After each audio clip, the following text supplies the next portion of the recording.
We've had stories in Dragon Ball about Bardock going back in time after being defeated by Frieza. But what if the opposite happened? What if the Death Ball reached planet Vegeta and Bardock was propelled towards the future and found by a mysterious entity? With faulty memories, Bardock must now venture into this universe that has left him behind. When it comes to Bardock, I'm using both the Z anime special and the DBS version of Bardock. So he has been part of a squad, and he's not exactly the nicest in the universe. He's been cursed with having future sight, but he's also married to Gine, and with her help sent Kakarot away. You'll see what I mean once the story starts. We settle it!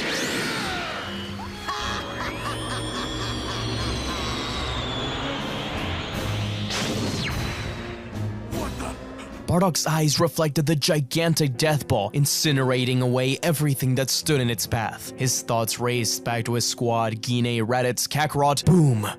Frieza standing before his second-born, a flash of gold before he sees himself standing before the Emperor. His heart sank.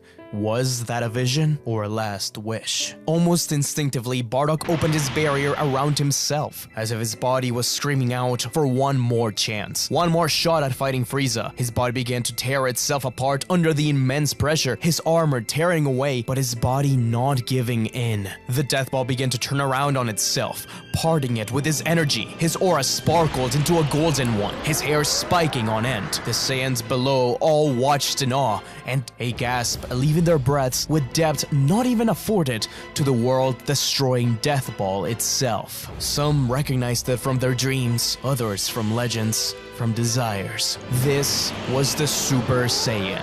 This was their savior. Frieza cocked an eyebrow. That power was meaningless. It was surprising, sure, stronger than anyone in his army. He would certainly be troublesome to any of them. But then again, Frieza wasn't just any of them. Everyone's scouter was going insane as Frieza lifted his other hand up and fired a blast into the Death Ball. Bardock continued to try and push back the Death Ball, but as the blast inched its way closer to it, he was finally consumed.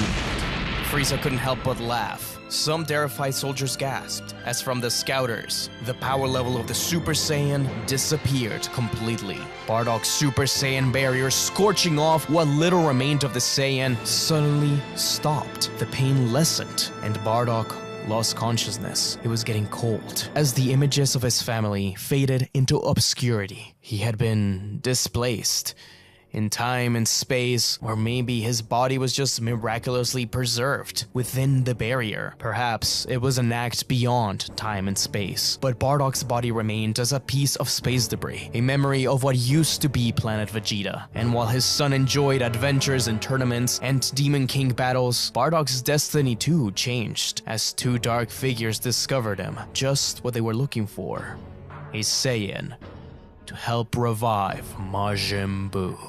Before we begin, let me preface this by saying that this Bardock is an amalgamation of the two Bardocks we have. So, while he did send Kakarot away with Gine's help, he's also a ruthless fighter with future sight. He has his squad, although he himself is maybe a little nicer, somewhere in between the two of them. Anyways, let's begin. Babidi and Dabura travel in a spaceship to planet Vegeta, only to find it destroyed. They knew Saiyans were strong warriors with often darkened hearts, wanting to recruit them into their cause. Unaware of the planet's destruction, disappointed, they get ready to leave before Dabura points something out: a Saiyan, nearly intact, blending in with the debris. To their surprise, he was still alive. Babidi brings in the warrior, nursing him back to health, although the Demon King has to punch through the barrier to actually reach him inside. Slowly, Bardock regains consciousness, but Babidi realizes there's something very strange about him. While in captivity, Babidi delves into Bardock's mind, trying to latch onto any memory or thought that could corrupt him into being his minion. But there was little Babidi could see, not even a name, as if the Saiyan had lost everything that made him who he really was. In the destruction of planet Vegeta, Bardock had lost all his memories. When Bardock wakes up fully in the presence of Babidi and Dabura, he instinctively attacks, screaming out to leave him alone, confused and even scared. Dabura is ready to kill the Saiyan as he attempts to fire a riot javelin at the Demon King. Though his power did increase significantly because of his near-death experience, Saiyans, he still leagues below Dabura, but his tenacity excites Babidi to truly make him his pawn. Dabura listens to his master, letting go of Bardock as Babidi floats up to meet Bardock's glance, with the Saiyan attacking again, only to be stopped by Babidi's magic, and his mind probed once more. But this time, Bardock succumbs to the power Babidi offered him, screaming out. Though his Saiyan nature allows Babidi to slowly carve his symbol onto Bardock's forehead, there was no memories for him to exploit, just his primal Saiyan instincts. And now, he was no more than a puppet for the wizard. However, the lack of memories also meant that Babidi didn't have safeguards to latch onto in case Bardock ever challenged him. The Demon King sees the Saiyan as weak and pathetic, so he is forced to quote-unquote train him. What he really does is beat him up over and over, and slowly Bardock started to get the hang of things. The Saiyan is caged like an animal. Every now and then it was clear that Bardock was trying to fight back against the magic, but Dabura could always knock him out. Babidi now sees Bardock as a great asset to their cause. Even so, their numbers aren't enough. The Majin team heads towards Planet Zune, looking for another warrior to call their own. There, a gang leader named Pui Pui proclaimed himself to be the strongest on the planet. Everyone was terrified of him. He thought the Majins were kidding when they said they wanted his help. This world was all under his thumb. He wouldn't walk away for nothing.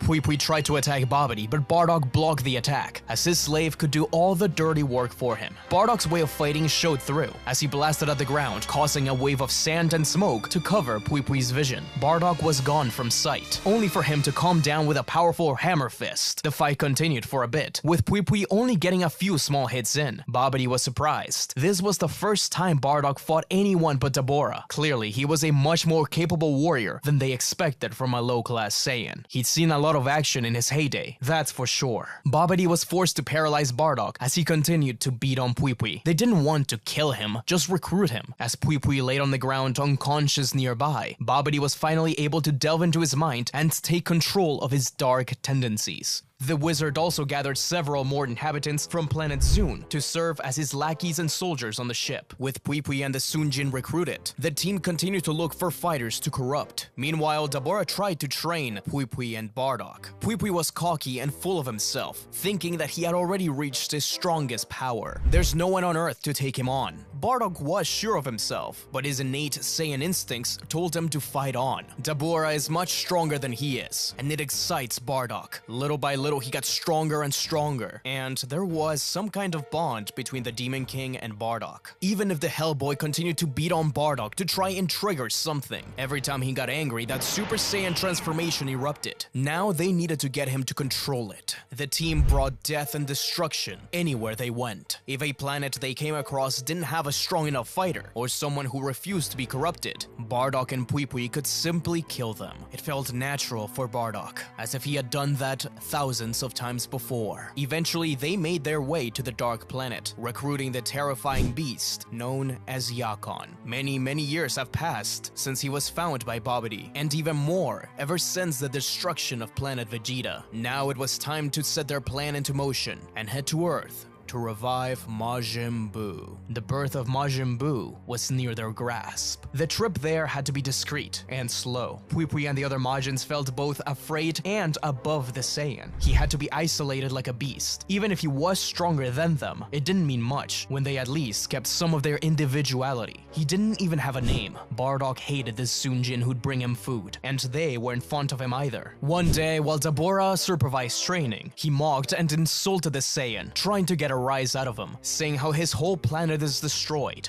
If he really was it for the Saiyan race, then he is sorely disappointed. Even if Bardock didn't remember who he was, this struck a chord. He tried to attack Dabura with all his might. It was clear that he was getting stronger, but the demon pushed him back and asked Babidi to paralyze him. Clearly, this Saiyan dog needed some discipline. He signaled over to Pui Pui and the others, asking them to prove just how powerful Bardock is. They began punching, kicking, blasting at Bardock as he couldn't do anything. Dabura just laughed and watched. Bardock kept on trying to get himself free, but every mention of Planet Vegeta slowly made him angrier and angrier. He especially hated Pui Pui. So when he was the one to mention that Bardock was a Saiyan, Bardock was able to break himself free from the restraints, his aura exploding into that of a Super Saiyan. Being Majinized had already gotten him closer to becoming a Super Saiyan. This was just the trigger he needed. Immediately, he punched Pui Pui away. Then he went after Dabura, actually striking him across the face. But the Demon King responded by grabbing his face fingers and throwing him to the ground. With Yakon absorbing the light he produced as a Super Saiyan, Bardock continued to try and fight, while the demon laughed. This is exactly what he wanted. Now Bardock's power is actually impressive. But that's enough of that. The Majins knocked out Bardock,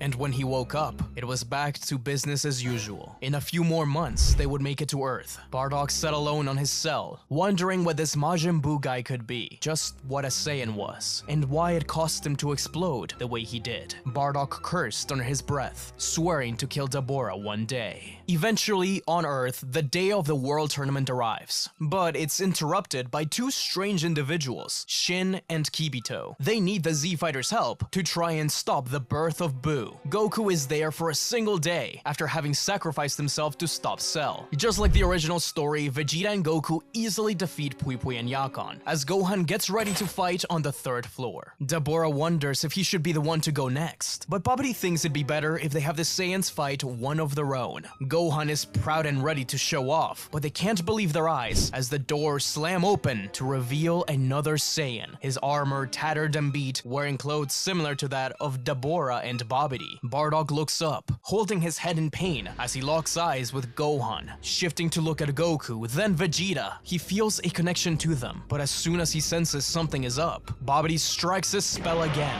deepening the grasp in his mind. He's just a pawn, he has to fight. This stage turns into a vision of a destroyed planet Vegeta. The only one who recognizes that there is the prince himself, who looks up at Goku, then back at Bardock. He didn't expect any other Saiyan to have survived, and low-class Saiyans did tend to look alike, but this was eerie. He really looked just like Kakarot. But there was no time for questions, as Bardock burst into Super Saiyan, and without a word, challenged Gohan. Gohan stands before the mind-controlled Saiyan. He staggers back, realizing just how much he looks like his father. Goku says that he doesn't see the resemblance, making Vegeta call him an idiot. Vegeta says that this is quite worrying. A surviving Saiyan? But why would Babidi choose a low-class Saiyan? Instantly, Bardock bursts forward, with Gohan trying to avoid attacks. He's able to keep away from the Saiyan. Vegeta comments on how Gohan is hesitating too much, with Goku yelling at him to go all out. Gohan bursts towards the Saiyan, only to be smashed in the stomach by a Super Saiyan punch. The others are in shock. Not only was there a new Saiyan, but he had achieved the legend as well. It wasn't just that, this wasn't a normal Super Saiyan, it was Super Saiyan Grade 3. This man has had some real training in this form. He didn't just get it by accident. It couldn't be a clone, could it? Vegeta is laser focused on the fight. There was something familiar about this man, beyond him just being a Saiyan, as if he knew him from before. Goku is worried about Gohan, who doesn't seem to take the fight too seriously. Gohan is stronger, but this Saiyan fought in ways he'd never seen before. Dirtier, more unpredictable. In fact, the issue of speed for Grade 3 was evolved upon by Bardock, as he slims down from Grade 3 back to Grade 1 in order to dodge a blast and respond with his own. As Gohan braced himself for impact, Bardock rushed behind him and kicked him straight into the incoming blast. Gohan was knocked into the wall, wiping blood from his lip as he smirked. He may look like his father, but he fights nothing like him. Gohan gathered his energy, transforming into Super Saiyan himself. Bardock was taken aback. He had no idea there were so many others with this power. Were they like him? Shin was perplexed. He knew Gohan was stronger than that. Why wasn't he using Super Saiyan 2? Goku chuckles, realizing that Gohan actually seems to be enjoying himself while fighting for once. Even so, the more Gohan fights with Bardock, the more obvious it is that he's hiding power. Despite Bardock's incredible fighting abilities, Gohan's innate power can overcome it. Gohan starts to ask questions. Who is he? Why is he working under Babidi? If he wishes to be amongst the other Saiyans, then they all live here.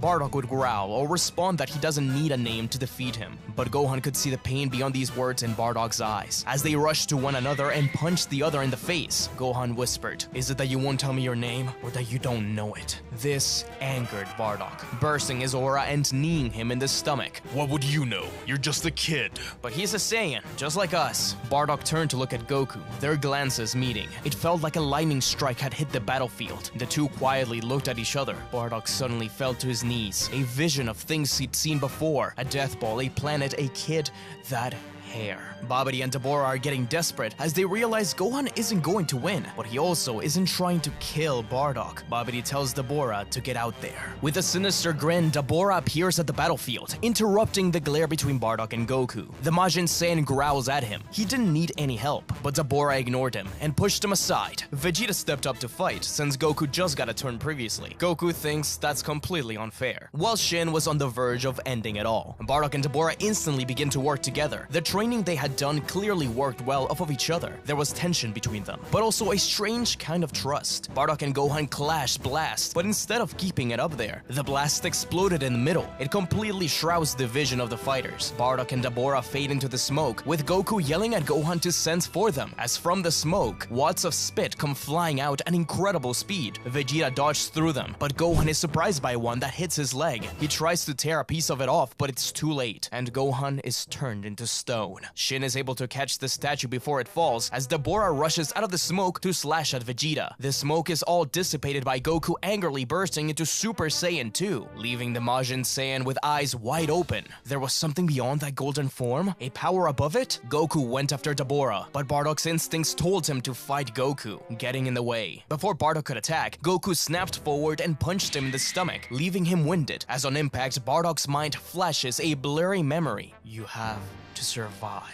Goku feels something too, a strange memory flashing by, but keeps that out of his mind. His son was hurt. Super Saiyan 2 Vegeta is able to deal with Dabura well enough, which surprises the Demon King. He thinks Vegeta could be a good Prince of Destruction for Babidi, but with the amount of fighting they've been doing already, the wizard doesn't need any more servants. Majin Buu will be revived soon. Goku and Vegeta had a great sync while fighting together, even while not having seen each other in 7 years. Their training was specifically built to defeat each other. It wasn't Vegeta's ideal, but fighting alongside Kakarot was better than not fighting at all. Suddenly, Dabura slashes across Goku's chest, and Bardock is punched into a wall by Vegeta. The entire ship begins to shake as nearly all of the Kili is collected. It's a matter of minutes before Buu is out. Shin says that they need to kill Dabura to get Gohan and the others back, otherwise they don't stand a chance against Buu. Goku and Vegeta realize that they need to get serious, back-to-back charging a Kamehameha and Final Flash. The pressure from their ki begins to break apart the ship as the ground beneath them sinks, and the vision of planet Vegeta disappears. With no options left and the Saiyans not listening, the Supreme Kai blasts a hole through the floor and descends down to confront Babidi. The wizard laughs, but Shin declares that he won't let him win, attacking.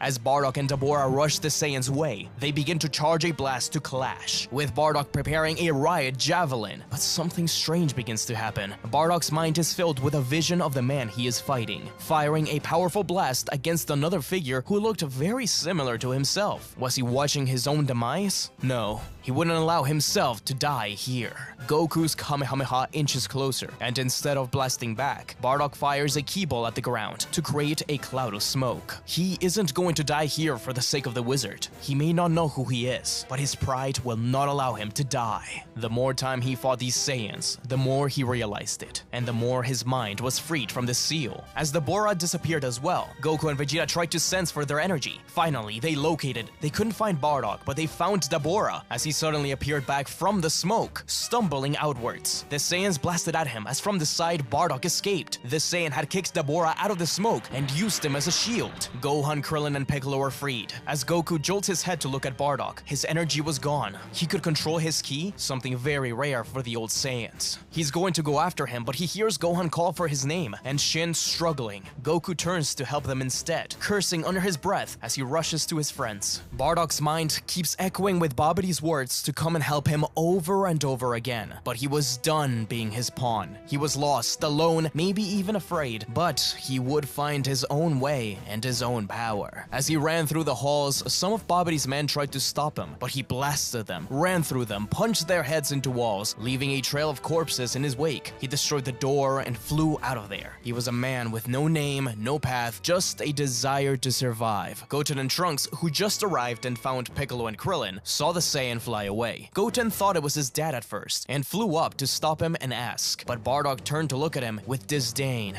He didn't see anything but a face that reminded him of something, of the word Kakarot. It slipped through his lips. He didn't know what it meant, but it gave him a headache. Goten was about to ask what it meant, but Bardock flew away as Krillin pulled Goten back and told him that he was definitely not Goku. But their friends needed help now. Piccolo, Krillin, Goten, and Trunks entered the ship. They descended down to watch Vegeta fire blast at Babidi, who created a shield just in time to recite a spell and teleport everyone to the desert. Boo was being released, and Babidi laughed out loud. But Vegeta was tired of him, appearing behind him and kicking him so hard on the back of the head that he exploded. But it was too late. Majin Buu was born. To their surprise, he acts just like a child. They don't want to kill him, but Shin insists. Vegeta wants to fight since that's what he came all this way for, so he mocks Majin Buu. In response, Buu pokes his eyes and punches him away. Goku, Gohan, and the others got ready for a fight, but they still felt bad. Buu really just seems to be having fun. Goku tells Shin that Earth will suffer. Is there anywhere they can go? Shin agrees to take them to the Kaioshin realm. They don't have trouble convincing Buu, since he is excited to fight strong guys. Vegeta is upset. So they go to the Kaioshin realm and have a great fight. It's real fun. The only thing that worries them is when Buu fires a candy beam.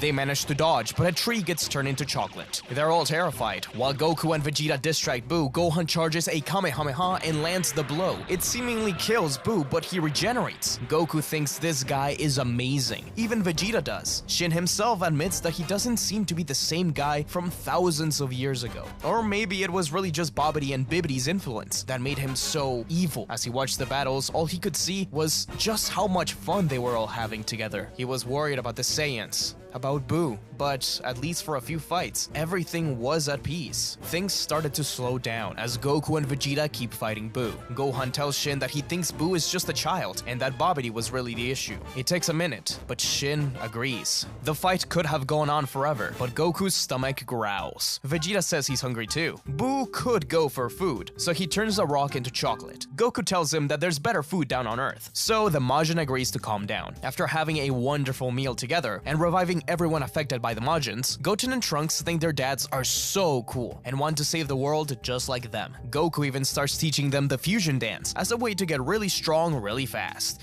though he warns them that getting stronger on their own is really important. Chi-Chi and Goku have a nice night together until Goku and Vegeta disappear, but in reality, Goku and Vegeta have retreated to the Kaioshin realm for one final fight, alongside Majin Buu. It's an amazing spectacle, with Vegeta pushing Goku to the edge, forcing him to show off Super Saiyan 3. But Vegeta takes this as a challenge to improve, to get stronger, to surpass himself more and more. Super Saiyan 3 is now a goalpost. In this reality, Goku didn't hide it from Vegeta, so even if Vegeta's pride is a bit wounded, it was perfect for the climax of the battle. He specifically saved it for this final fight. In order to keep Shin and Buu happy, Goku agrees to stay at the Kaioshin realm so he can watch over Buu and take care of him while being dead. As Vegeta leaves for Earth, he promises Kakarot to fight him again one day. Goku nods and hopes to see his friends when they die. But in the back of his mind, he thinks of the Saiyan that escaped Babidi's spaceship. Where could he have ended up? Who was he? Earth had been at peace ever since he left. Maybe what he felt was right. He wasn't that bad of a guy after all. Just like Buu, he was being influenced by the evil wizard. He hoped that he wouldn't cause any trouble and that he'd see him again. In reality, the tailed Saiyan retreated back to a mountain area. He's unsure of his path forward. He still yearns for battle, but right now he yearns for food. His only option is hunting whatever animal he came across. Fish, dinosaurs. At one point, he even saw a kid being attacked by a tiger. He stopped the tiger, saving the kid, but he ran off when he saw his scary face. Bardock wants to find out just who he is and what he's made of. Maybe finding those other Saiyans was the way to go, but they were clearly his enemy. He'd have to think about it. For now, he would just rest, leaning against the tree and looking up to the stars. At least this planet was more beautiful than others. But as it turned to night, the full moon shone. Bardock changed into a monstrous Ozaru, rampaging and stomping on anything and everything he saw. Civilians ran for safety, but a single man landed in from a nearby island. He floated over the forest, watching Bardock frantically attack. This was a new animal he'd never encountered before. It seemed vaguely familiar. Now, let's calm down. It was the local park ranger, Android 17. This cyborg rushed down to fight the monster, surprised to realize just how powerful it was. Good thing he arrived in time, or things could have ended up really badly. After a bit of flying around, 17 was able to knock the giant monkey down, picking him up and carrying him over to Monster Island. He'd have to keep an eye out for this one, otherwise all the other animals would die. He would check on him in the morning. But as Android 17 left, Bardock returned to normal size. He wouldn't wake up until the next day, but his dreams, or rather nightmares, were filled with a familiar face. He wasn't sure who it was, but it made him angry. Some kind of cackling alien emperor. That ominous vision suddenly changed. Not only to the man he saw at Babadi's ship, but to another, a young boy being protected by a Namekian. Namekian? Why did he know what that was? The following day, Bardock woke up in a place he'd never seen before, filled with the most wondrous animals he'd ever seen. He actually kinda liked it, and at least for now it was secluded enough for him to live. Now that he was out of the Majin spell, he would have to forge his own path. And although Vegeta, Gohan, and the others weren't too worried about him, unless he caused some trouble, there were two young Saiyans who were a lot more intrigued by who he was: Goten and Trunks. When Bardock wakes up on Monster Island, he realizes his armor is completely destroyed. He's alone in a place he doesn't recognize. With no option, he has to hunt. He sneaks around a weird ox, but suddenly it runs off as several small blue creatures attack Bardock. They're surprisingly strong. In reality, they are Cell Juniors, placed here by Android 17, as explained in the Dragon Ball Super manga. Bardock transforms into a Super Saiyan and tells them to bring it on, and though he does okay at first, he realizes the amount of Cell Juniors are just too much for him. Suddenly, two blasts come down from the sky, pushing away the creatures. Super Saiyan Goten and Super Saiyan Trunks have arrived. They help Bardock, though he says he doesn't need their help. He doesn't recognize them at first, but on second glance, he realizes these are the kids that were at the site of Babadi's ship when he escaped. The word Kakarot left his lips again, before being snapped out of it as Goten and Trunks fuse into Gotenks. Goku had begun teaching them the fusion dance before he left to Otherworld, and after much practice, they're getting the hang of it, though it's not exactly perfect. Even so, they got it this time, and finally they're able to push back the Cell Juniors little by little. Bardock is surprised to see just how powerful these kids are, before starting to walk away. But Gotenks runs up to him and starts pulling on him, asking him various questions. Who was he? Why did he look like Goku? Was he a Saiyan? What are Saiyans like? Bardock was getting more and more annoyed, but the kids did help him. So instead of telling them off, he just sat down to eat and ignored Gotenks. Eventually the fusion just started to wander around, pet animals and things like that. When they defused, they returned to Bardock, finding him taking a nap. They placed a bowl of fruits by his side and left. The reason Goten and Trunks have been able to find Bardock is because they were specifically looking for him. Ever since Goten met Bardock's glance, he's been wondering about that Saiyan. He looked just like his father and there was clearly some kind of connection. So the following days after Goku's departure, Goten and Trunks have been playing around but always keeping an eye out on that Saiyan. All Goten's idea. Vegeta and Gohan also wonder what happened to him, though they don't care as much and have better things to worry about. If he causes trouble, they'll come find him. When Bardock wakes up and finds the bowl of fruit, he smirks and begins eating. The following day, Goten and Trunks arrive again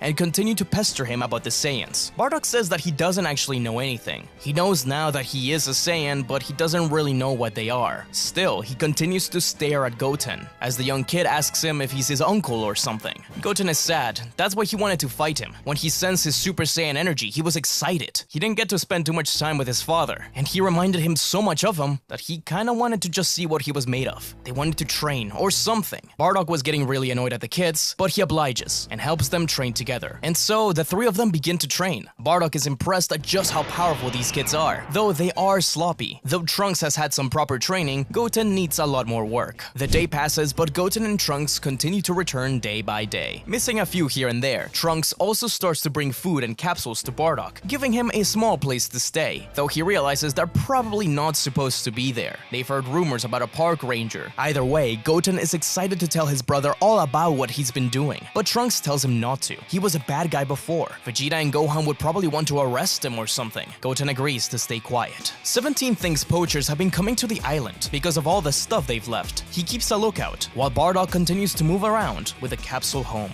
The monkey also disappeared somehow. Maybe the poachers got him. Goten and Trunks are slowly getting stronger and fighting more like Bardock. And so, a year passes by, with Goten and Trunks keeping it all a secret. 17 did eventually discover them and allowed them to continue as long as Bardock didn't kill any more animals, and they would have to wear a ranger badge. The kids were terrified of 17, but recognized him as 18's brother. He would keep their secret. If they caused any trouble, he would have to tell their parents. Eventually, the day for Mr. Satan to open a hotel arrived. Even King Kai, Boo, and Goku were there. A day on Earth thanks to Uranai Baba. The Z fighters were all gathered together when Chi-Chi noticed Goten and Trunks had disappeared. In reality, they were flying food over to Bardock. Since they didn't know his name, they nicknamed him Tarzan. Once they arrived, Bardock instantly ate some meat, but realized that Goten and Trunks didn't leave. They were waiting for a quick match. Bardock rolled his eyes, telling them that he doesn't want to ruin those nice clothes, but they showed that they're wearing their gi underneath. Bardock burst into Super Saiyan and a fight starts. Unknown to them, a pair of battle pods just crash landed in a nearby island, and the scouter was looking for the strongest power levels, finding Bardock, Goten, and Trunks. Once he arrives, Tarble is surprised to see other Saiyans besides Vegeta, but he knows Abo and Kato are on their way. With this strange Super Saiyan form, they'll be able to take them on, even if he is afraid. Bardock can't help but keep his eyes completely on Tarble. He wore armor similar to his. He had a tail. Maybe he could explain more. But before he got a chance to ask, Tarble continued to explain. Abo and Kato were incredibly powerful. If they can find Vegeta, they'll be able to take them on, but they have to be careful. Abo and Kato are as strong as Frieza. Bardock's heart sinks, and he falls back down into base. That name echoed in his mind, ringing over and over, getting flashes of his last moments on planet Vegeta, seeing a woman he barely recognized. Who was she? Goten and Trunks tried to help him, but just then, Abo and Kato appeared. Goten and Trunks want to show that they're heroes and step up to the fight, bursting into Super Saiyan and beginning a fight against Abo and Kato. But when Abo and Kato fuse into Akka, things take a turn for the worse. Thanks to that power burst, however, the Z fighters sense the fight going on and go check it out. They arrive to see Gotenks fighting Akka, while Bardock keeps his eyes completely still on the battle pod they had arrived in, his mind racing to that name, Frieza, over and over again. His eyes shift from the scouters to the pods to the armor. He knows those are all connected somehow, but can't remember how. When Goku lands with the other Z fighters, he meets eyes with Bardock. Goku is ready to fight, thinking that Bardock is still the evil Saiyan from long ago, but Bardock doesn't move. He just continues to stare. Goku is confused. He didn't know this guy was still around. Vegeta also wonders about him, but what catches Bardock's attention the most is Piccolo. He was being overwhelmed by all these people surrounding him, but all that he could actually focus on was Goku and the Namekian. Slowly, things start to calm down as he looks at Piccolo, a Namekian he met a long time ago from planet Cereal. He didn't know why, he didn't know how. He couldn't remember his family, he couldn't remember his world, but he could remember saving someone, and that Namekian that helped him make a wish. He could help him remember his old life. As Gotenks was knocked back and Goku had to step up to defeat Akka, Gohan tried to help Bardock up, but he pushed him off. Goten, Goku, Vegeta, Tarble, and Gohan were all staring at him. He felt those stares piercing through his heart. He knew he had a connection to all these people, but until he remembered his life, he couldn't face them. He looked at Goten and whispered, "I'll see you." Goten was hurt as Bardock made his way into Abo's pod and blasted off. Everyone was confused as 17 finally arrived on Monster Island to see the chaos. What? Goten and Trunks were here? No way. Hi, 18. That night, Goten and Trunks had to explain everything they've been doing. The training with Bardock, giving him food and all that. Chi-Chi and Bulma reprimanded them, while Vegeta continues to think alongside Goku, turning to him and telling him that somehow he thinks that man is related to him. Low-class Saiyans do look alike, so it could be a distant cousin, but judging by the way he's been acting, Vegeta thinks it could be more than that. He spent a long time with Raditz, Goku's brother, and he heard all about his family. He isn't sure, but it could be his father. Everyone is in complete shock. There's no way that can be true. How could he still be alive? Vegeta says it's just a theory. It could be wrong, but from what he remembers Raditz describing, it is the truth. Goku isn't sure how he feels about this situation, but it's clear that that man was confused and lost. Wherever he was going, it was probably best to leave him alone for now. Goku didn't belong in this world anymore. he had to return to the afterlife. But from time to time, he would ask King Kai to check in on him. Bardock chooses the planet, Serial. He had trouble in the ship at first, but slowly it became second nature. In a matter of a few days, he makes it to planet Serial, landing on a main city, scaring civilians as he stumbles out and tries to find the Namekian, asking everyone around for a green person until finally someone terrified tells him about a Namekian who lives on the mountains. Bardock slams the door open as the Namekian Monaito jumps back, his eyes widening as he instantly recognizes him. Bardock. Bardock took slow steps towards the Namekian, placing his hands on his shoulder. He recognized him. He knew he was a figure from his past. That name, Bardock, meant little to him, but he knew it belonged to him. That was already progress. Moving his hands from his shoulders to his collar, he yells at him, saying, You know me, don't you? Who am I? Before Monaito can say anything, however, a shot bursts past Bardock's ear, making him bleed. Granola had arrived. He tells Bardock to let go of Monaito, as the tale makes him realize that it's a Saiyan. Bardock is left in shock, just staring at the Cerulean. That was a boy he saved a long time ago. Saiyan, here to finish the job? Bardock and Granola fight, nearly destroying the entire house, as Granola pushes him through a wall. The Cerulean has a few good tricks as they fly through the forest, using an environment he's familiar with for his advantage, hiding between trees to snipe at Bardock. The Saiyan actually appreciated this. He was clearly a good fighter, but he didn't have time for this. He came to remember things, not to fight, bursting into Super Saiyan, appearing before Granola and kneeing him in the stomach. Bardock spits at the ground as he starts to walk away. Granola asks why he doesn't just kill him. I don't even know who you are. Monaito runs out, telling them to stop. He has something to show Bardock. He doesn't know much about him, but perhaps listening to this will help, telling Granola that it was finally time to reveal something to him. Granola hates it, but allows it, as Oatmeal plugs himself into the scouter and reveals the audio. Upon seeing the scouter, Bardock touches it, getting a vision, one of Granola this time. Indeed, he did know him. Bardock listens in, as they realize that Granola had been saved by Bardock long ago. He fought Gas, a member of the Heaters family, a band of space pirates who now own a planet trade organization, filling the void for Frieza. Bardock may even have made a wish on the Dragon Balls. This wish, those words, were what made Bardock remember it all, as he said, I guess I'd wish for my sons to thrive.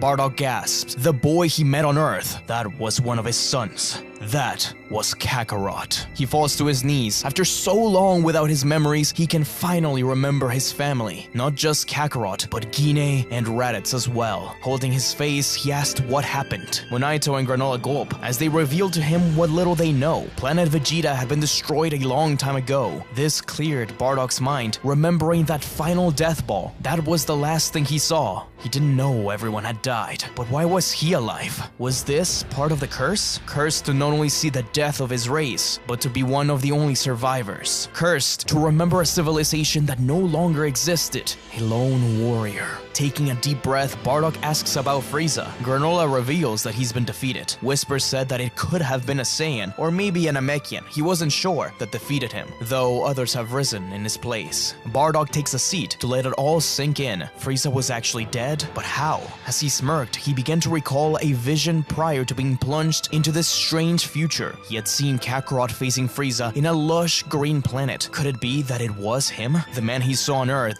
that young kid. They reminded him so much of his son. But what about Raditz? Part of him felt guilty. Why had he gotten to survive? Not Guinea, not his squad. He clenched his fist so hard that blood began to pour. He stood up and thanked them all, getting ready to leave. Monaito offered him a place to stay for the night, and Bardock accepted. He wasn't in the right mind to go anywhere else. Granola had a hard time accepting that Bardock had saved him, and the following morning, as Bardock went out to hunt, Granola stopped him and told him that Monaito made breakfast. The Saiyan asked where he was going, with Granola saying that he's heading out on a bounty hunting job for the Heaters. Bardock was taken aback. Having just listened to the scouter, the Heaters, those were the guys he fought in order to save Granola. Elec killed his mother. Why is he still going to work for them? Granola hated it and swore to bring them down one day, but he just wasn't strong enough to defeat them as is. Gaz was just too powerful, and he needs to make money somehow. It was a depressing sight, a look of someone who knew nothing else but this life. life. Granola departed, and Bardock was left watching the ship fly by.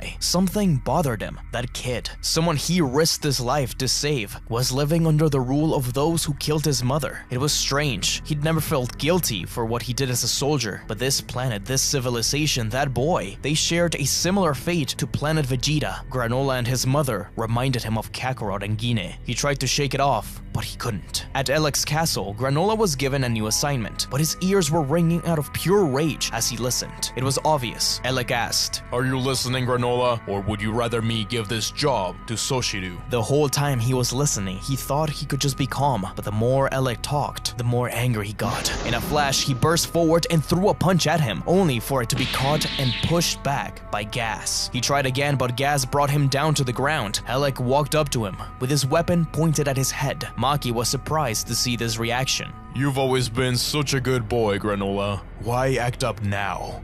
I know what you did, you bastard. You killed my mother. I've killed many mothers. I don't often spare their children. You should feel lucky. But how did you find out? Granola roared and exploded in power, actually pushing back Gas for a split second. He wiped some blood off his lip, analyzing the room and buying time. As he explained, he had met the Saiyan who saved him. The Saiyan who defeated Gas, Bardock. Gas's eyes widened, couldn't believe it. No way Granola was telling the truth. In an instant, Gas transformed into his monstrous form, jumping at Granola and attacking him severely. Granola couldn't defend himself, but he had analyzed the room, shooting at the ceiling and the windows to bring it down and force Gas to protect his family. As the extremely hurt Granola fled, Gas wanted to pursue, but Elek told him to let him go. What really worried him is that Granola was able to push him back. It's clear that he's growing stronger. He ordered Gas to take training more seriously from now on. If a Saiyan is involved, then perhaps they could be in deeper trouble. If rumors are true, one of them defeated Frieza. That night, as Bardock and Monaito had a heart-to-heart about Bardock's place in this universe, and whether or not it was time to return to Earth and confront his son, Granola stumbled through the door and into the floor. Bardock and Monaito showed up to help him and nurse him back to health. When he regained consciousness, he explained, it had been stupid. He shouldn't have attacked. He shouldn't even have faced them so soon after finding out. Bardock stepped outside after hearing this, angrily knocking a chair down as he did. Monaito went after him as Granola slept, and they discussed. Monaito asked him what he'd do, and Bardock said that he didn't know what he was talking about. This was not his battle, but at the same time, he didn't want to go to Earth. Monaito agreed, but this is exactly what he was talking about before. Unfinished business. Why had he ended up in a position like this? Why was he a survivor when he was the one most directly in contact with the death ball? Perhaps this is all his destiny. Bardock scoffed at the idea of destiny. No, he had already saved that kid once. That was enough. He just needed to find a place for himself. Monaito resigned to be by Granola's side as Bardock went to bed. The next morning, Bardock prepared to leave, but he was surprised to find Granola already up, bandaged up, but training nonetheless. Bardock watched from afar. He was good, but a little sloppy, clearly lacked necessary training. No wonder Gas defeated him. As he packed things into his ship, he kept getting distracted by him, until finally, Bardock walked up to Granola with his arms crossed, coaching him just a little bit, even when the Cerealian said that he didn't need any help. I'm not giving you any help, kid. I'm just loudly judging you. Granola rolled his eyes, but slowly he listened to what Bardock said, actually improving little by little. And by the time they stopped, it was already too late for Bardock to leave. They kept on denying it, but every time Monaito went outside, Granola and Bardock were training. The Cerealian even thinks of wishing on the Dragon Balls to be stronger, but Bardock says that that's really lame. They should train together instead. Get strong enough to defeat them. Granola agrees. And so, the two begin their training. Granola is extremely aggressive, but Bardock understands why. In fact, he uses that as encouragement for his training. He would taunt Granola, telling him that his race is weak, that that's why they all died. Granola was enraged, and slowly began to do better, until the point where he was able to pin down Bardock against the tree. Keyball pointed at his neck. Your race died too. Were they weak? Bardock stood in silence.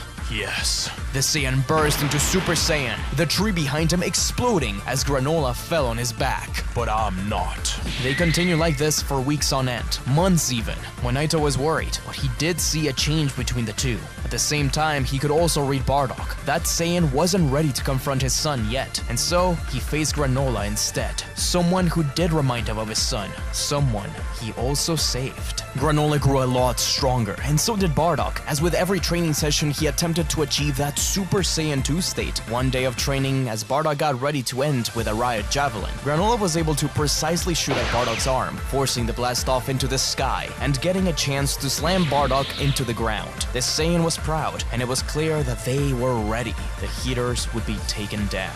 A bit more time went by, but finally Granola felt ready. He was confident that all the training with the Super Saiyan had given him enough power to take down Elec and Gas. He would avenge his mother and free all those planets ruled by the shadows left behind by Frieza. He asked Bardock to come, but he once again denied it. This wasn't his battle anymore, it was Granola's, but he was confident in him. As they shook hands, Bardock couldn't help but see his son in Granola's face. He shook it off. He couldn't get involved. Monito was worried as they waved Granola off. Unbeknownst to him, they weren't alone. Soshiru, a fellow bounty hunter to Granola, had been tasked by the heaters with spying on the Saiyan. His binoculars zoomed into Bardock as he knew it was time to move. While Monito and Bardock anxiously returned home for a meal, Bardock suddenly sprung up, protecting Monito from the crashing Soshiru. The Saiyan pushed him back, though the bounty hunter continued the attack. As his 3 men jumped Bardock too, Soshiru thought he knew Bardock in and out thanks to watching him fight, but he was very wrong. He didn't understand his fighting at all, and above that, didn't understand what Super Saiyan was. Bardock angrily slammed the hunters into the ground and into each other, exploding them with incredible blast until Soshiru scurried on his back, terrified. Bardock pushed his knee into his chest. Who were they? Yeah,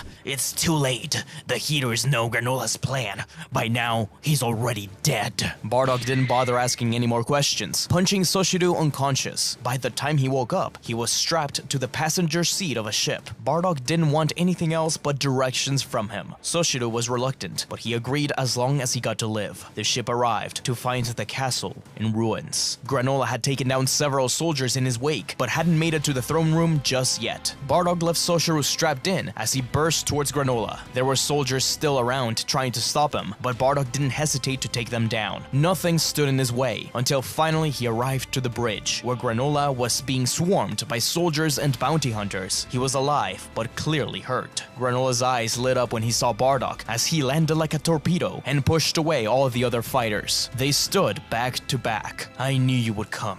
Shut it, kid. We've got hunters to hunt. The army jumped the pair, but they fought back with all their strength. The Bardock remained in base. They were able to bounce off of each other well enough, as Bardock placed enemies in the right place for them to be shot down by Granola. The heaters inside were getting nervous, but Gas was sure of himself. A voice yelled out from the crowd. Soshiru had freed himself and arrived to confront the pair. Come on, Granola. What are you hoping to accomplish here? Alex said, if you hand over the Saiyan, he may let you go with a warning. Granola didn't find any of that amusing. In a flash, Granola and Bardock rushed in to attack. Blaster shots and sword slashes cut through the castle walls as part of it began to crumble around them. More soldiers came to lend their help, and Granola thought of something, shooting down the bridge to destroy it, and anyone who couldn't fly would fall to their deaths. Soshiru held onto Granola's leg as he did it, stabbing him with the sword and yelling at him that he won't let him through. Granola simply swung his leg over to Bardock as Soshiru was sent flying directly into a punch and into a wall. Finally quiet. Granola was anxious to continue, bursting through the throne room doors. As Bardock told him to slow down, more soldiers arrived into the battlefield and fired at Bardock. The Saiyan was forced to defend. Meanwhile, Gas stood in the middle of the throne room, while Elec and the others watched. It's over, Elec. I'll avenge my mother and make sure what happened to Serial never happens to any other world. You really believe this is my fault? You're teaming up with a Saiyan, the ones who killed your race. I was merely trying to clean up their mess. That Saiyan is more man than you'll ever be. Granola rushed to attack Elec, but once again, Gas got in the way. Only this time, Granola was able to fight back. The two were caught in an epic clash, though it was clear that Granola had already endured a lot during his battles. Elec laughed and clapped as he sipped his wine. Even though Granola was doing better than Gas at first, he started to slow down, and Gas gained an advantage. Bardock finally got rid of the soldiers. Sensing Granola in trouble, he enters the throne room. Granola has clearly damaged Gas somewhat, but he's slowing down. Bardock rushes in to punch Gas, sending him into a pillar. No, leave this to me. I need to do this. Look at yourself, kid. You'll die. Did you think that when you faced Frieza? I've got this. Even if I die, I'll die fighting. Bardock was left speechless. Granola reminded him of his son, but at that moment, he reminded him of himself. It was stupid pride. It was foolishness. Still, he needed to respect him. Bardock backed off, but Alex spoke up. He didn't expect any Saiyan, especially the one he shot so long ago, to have survived. Bardock smirked. He was like a cockroach, hard to kill, but Alex seemed easy to snap in half. Alex hated him and ordered Gas to attack, but Granola got in the way to continue the fight, as the Saiyan hung back and watched. But something felt off. Remembering how Granola had described Gas, he hadn't transformed just yet. He was hiding more power. Granola kept pushing himself, fighting smart, causing things to crash down on Gas, using his environment as distraction. It was really annoying Alex, as they just got this place fixed. He even used Bardock's own techniques, such as using a cloud of smoke to hide himself, directing Gas's blast towards his own family, hitting Alex's arm. He yelled at his brother to watch himself and stop playing with his food. Gas knew it was time to step it up, even if he did enjoy this. His body began to mutate, his muscles bulging. His power was rising to an incredible degree. Bardock was about to say something when Gas suddenly appeared behind Granola and slammed him into a wall with a giant hammer, followed by a mace into the ground over and over again. Bardock couldn't stand to watch this. He began to shake. He saw his son, yes, but he also saw a boy whom he saved long ago. Granola to him was now a pupil. He knew if he had gotten here earlier, Granola could win. He believed in their progress, if it wasn't for the fights before, but his body wouldn't move. He wanted to respect what Granola wanted, but every strike made his breaths heavier. As the rubble around him began to float up, he had to act now. Bardock roared as Granola's hand hit the ground, electricity surrounding him. The heaters stumbled back. They've heard rumors about those who defeated Frieza, amongst them a blonde Saiyan. Could this be him? Gas turned to look at Bardock, who was taking steps towards him. His power had increased dramatically, well above that of a normal Super Saiyan. Granola smirked as he took the chance of Gas looking away to shoot at one of his eyes, blinding him from it and spinning to knock him to the ground, jumping back to stand next to Bardock. The Saiyan glanced at Granola from the side as he insisted that he could still fight, coughing up some blood. You've done enough. Let me do this for you. Let me go all out. Granola couldn't believe what he was hearing from this Saiyan, but he had to admit he wouldn't be able to win like this. He nodded. With his permission, Bardock roared and jumped at Gas. The heater was still powerful. He had many strange weapon-based techniques, which Bardock had never dealt with. Still, the Saiyan had one thing above him: the experience of fighting in several planet-wide wars, where he was the underdog. As a low-class Saiyan, he'd often lose and get extremely hurt, forcing him to develop a fighting style unlike any other. He didn't care about the rules, he cared about protecting this boy. Granola lies on the floor, bruised and battered, while Bardock stands protectively in front of him, his Super Saiyan 2 aura blazing. Bardock charges first, his fists flying in at blinding speeds. Gas meets him head-on, their blows colliding in earth-shattering force. The ground beneath them cracks, and debris flies in all directions. Bardock's strikes are ferocious and unrelenting, each punch accompanied by a crackle of electricity. Gas counters with swift and precise movements, his strength just shy of Bardock's, but his technique impeccable. He dodged a powerful right hook and lands a knee into Bardock's ribs, sending him skidding back. Bardock grits his teeth, feeling the pain but refusing to back down. Bardock quickly recovers and employs dirty tricks to gain the upper hand, throwing a handful of dust into Gas's eyes. Taking advantage of the moment, Bardock lands a series of brutal punches into Gas's midsection, followed by a fierce uppercut that sends Gas crashing into the ceiling. As Gas crashes back down, dazed but far from defeated, he snarls and unleashes a barrage of energy blast at Bardock. The Saiyan weaves through the onslaught, using his agility to avoid most of the attacks. One blast grazes his arm, barely flinching, appearing behind Gas to deliver a crushing blow to the spine. Gas staggers forward, his vision blurry from the impact. Bardock doesn't let up, pressing his advantage in a relentless assault. He slams Gas into a wall, creating a spiderweb of cracks, and hurls him across the room with a powerful energy wave. Gas struggles to his feet, his body bruised and battered. Bardock's attacks left him with little chance to recover. The Saiyan's eyes burning with determination, he got ready to deliver one final decisive blow. Just as he was about to kill Gas, a beam cuts through the air and hits Bardock's arm. The Saiyan turns around to see Granola held up by Alec, a gun pointed to his head. That's enough! enough! Alec's voice echoes through the throne room. As Bardock's eyes snap to the source of the interruption, Alec stands with a cold and calculating smile. Bardock lets go of gas and turns to tell Alec to let Granola go. The evildoer begins to back up with his family, saying that he'd take Granola until he's safe, inching his way out of the door. But Bardock notices something. Alec's sight shifted to gas for a split second, as if telling him to act. Bardock's eyes flashed, turning quickly and whipping his arm before himself, a sword made of pure ki forming as he defended against Gas's own sword. The clash caused the castle to shake and crumble in on itself. The heaters all stumbled as the ground beneath them began to cave in. Granola was far too hurt to move and was left near the edge, while Alec fell backwards and was left hanging by the ledge. His gun was mere inches away from the tip of his fingers. Oil and Maki ran up to the ledge and tried to pull him up, but he was far too low and he'd fall any second. They tried to yell at Gas to stop fighting, explosions coming from the innards of the castle, all the ships within, and the power systems of the place began to cause massive explosions. Bardock and Gas clashed swords over and over, but with Bardock's arm being shot, he was at a disadvantage. Just as Gas pushed him into a wall, another shot rang out. Granola, using the last bit of his power, had blasted precisely at Gas, knocking him away and into a wall. In an instant, Bardock rushed back towards Granola, grabbed him, and got out of there, flying up above the castle as it began to blow. Maki and Oil continued to try and pull Alec up, but he could see Bardock flying above them. Maki yells at Alec. He's being an idiot. He can fly. An exclamation mark appears over Alec's head as he gets his gun and jumps back to the floor. He gets in the way of Bardock, firing a gunshot that just barely gets Granola. In response, Bardock fires a blast at the ground, the smoke blurring everyone's vision, but Gas isn't going to let him get away. With all his might, he unleashes everything he's got. But out of the smoke comes Bardock. Still, a scream is heard, and as the castle around them falls, Gas realizes he had struck his brother instead.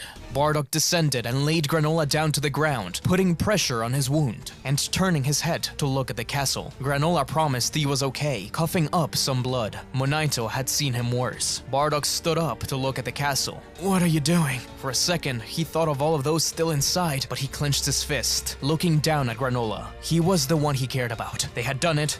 They defeated the heaters. It didn't matter what happened to them, but they didn't die, as with the last bit of his strength, Gas was able to lift the boulders up away from his family, only to be met by flashing lights, dozens of ships descending. This is the Galactic Patrol. Any survivors shall be apprehended until we figure out what's going on. Put your hands up. Bardock rolled his eyes. I always hated these guys. Before dropping to the floor, exhausted. As he laid on the ground, he realized that he had seen the ship before, just moments before, in the midst of battle against Gas. That pounding headache was really a vision of the future, Bardock scoffed. Just in time. But as those words left his lips, he suddenly got another headache, another vision. This time, a golden glow with piercing red eyes, and a planet he recognized. Earth. Was this his sign? Was it time to confront his son?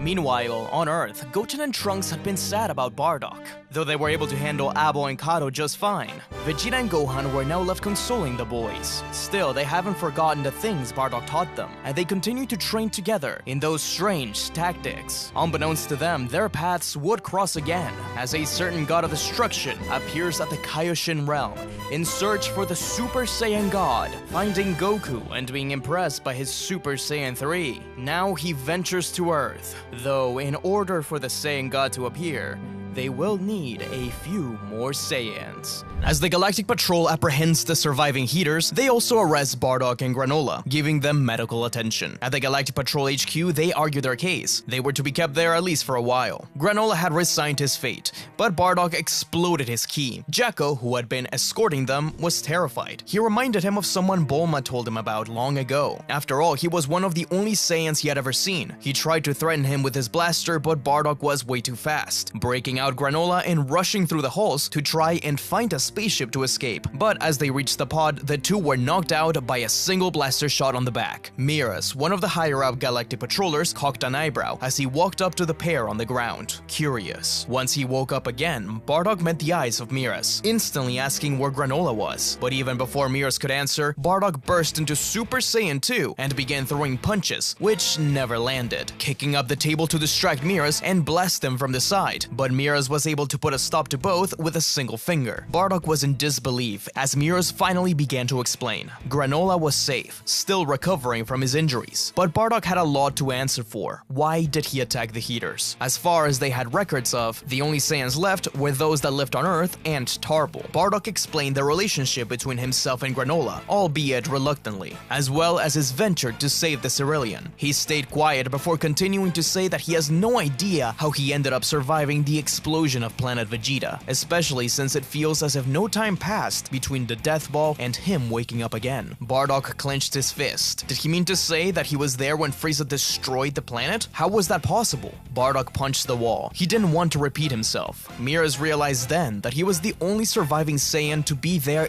that day, and surely felt guilty because of it. Instead of continuing to ask questions, Miraz invited him to come along with him. They ended up in a strange room where, as Miraz explained, time flowed differently. Bardock felt heavier but comfortable, similar to the gravity on planet Vegeta. Why were they there? To get those Saiyan frustrations out. He knew Bardock probably didn't want to talk about everything he was required to ask, so why not fight first? Bardock smirked and wasted no time, going Super Saiyan 2 and attacking with all his might. Miraz allowed him to get some hits in just to see how Bardock could handle himself, slowly over time trying to coach him. But this Saiyan just got more and more annoyed, no matter how many times Miraz told him to clear his mind and let his body move on instinct. It was clear that he wasn't built for that kind of thing, as instead he got more aggressive yet less predictable, starting to use his tail in battle, slapping Miraz in the face across with it. But Miraz knew the Saiyan's weakness, grabbing him by the tail only to get an elbow to the face. Hey, I'm no rookie. My tail ain't my weakness.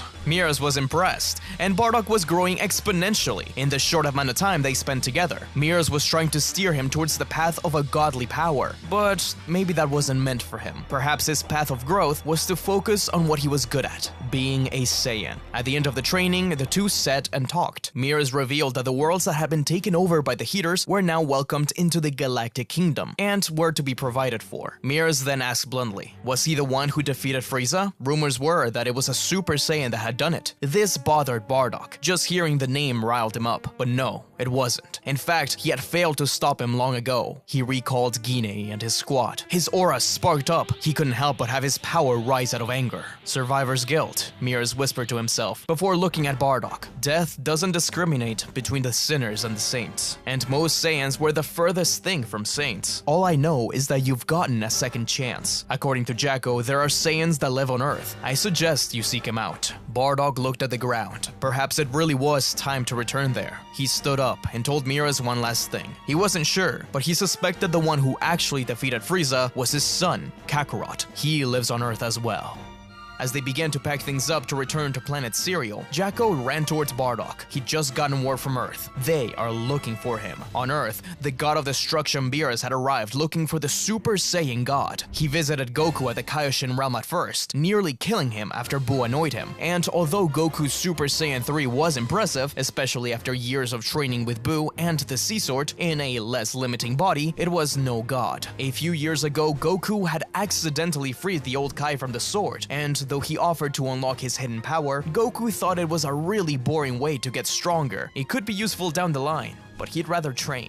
Still, a favor had to be called on the old Kai. Once Goku suggested to Vegeta with the help of the Kaioshin to use the Dragon Balls and ask Shenron to bring forth this Saiyan god, they realized they needed 6 Saiyans for the ritual. Goten, Trunks, Gohan, and Vegeta were accounted for, and then Goku was revived by the old Kai, giving his life so Goku could return to the living realm, though he promised to visit the Kaioshin realm often to take care of Buu. Still, one more Saiyan was needed. Beerus threatened to destroy the world again, as Videl was about to speak up when suddenly Goten yelled out, "There was another." Whis cocked an eyebrow, with Trunks agreeing with Goten. Not only did Vegeta have a brother, but there was one more Saiyan who used to live on Earth, and though they don't know where he is, he was really strong. If they need another Saiyan, they should get him. Goku said that they didn't know where he was, but Bulma cleared her throat, as everyone turned around to look at her. Jacko had recently sent her a message, telling her that he apprehended a Saiyan. He knew she was friends with many, so he thought maybe it could be one of her friends. sense. She hadn't said anything because she grounded Trunks after finding out they were hanging out with him. Plus, she didn't like him very much. He's currently at the Galactic Patrol HQ. Back to Bardock, his heart dropped. He thought he had more time to figure things out. But now, Jacko was frantic, yelling at him that they needed to go now. Bardock looked at Granola as somebody teleported in. Goku appeared right before Bardock. A cold fell down his spine. He didn't know how to respond, what to say. All he knew is who he was. Hey! Oh, you must be Jacko. Did you let him know already? You'll help us out, right? Granola stared at Bardock, realizing what was going on, and softly pushed him forward. Bardock took a step, turning to see Granola as the Cerealian nodded at him. Kakarot. Yeah, well, it's Goku. We don't have time now. Can you help?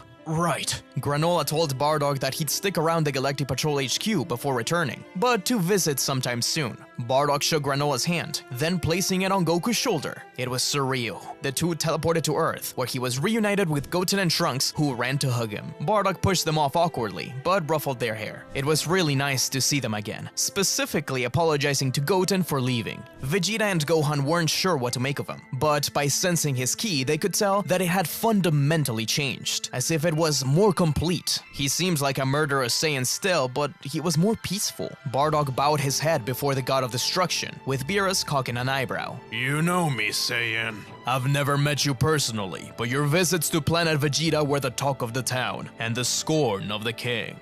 An elder Saiyan. Interesting.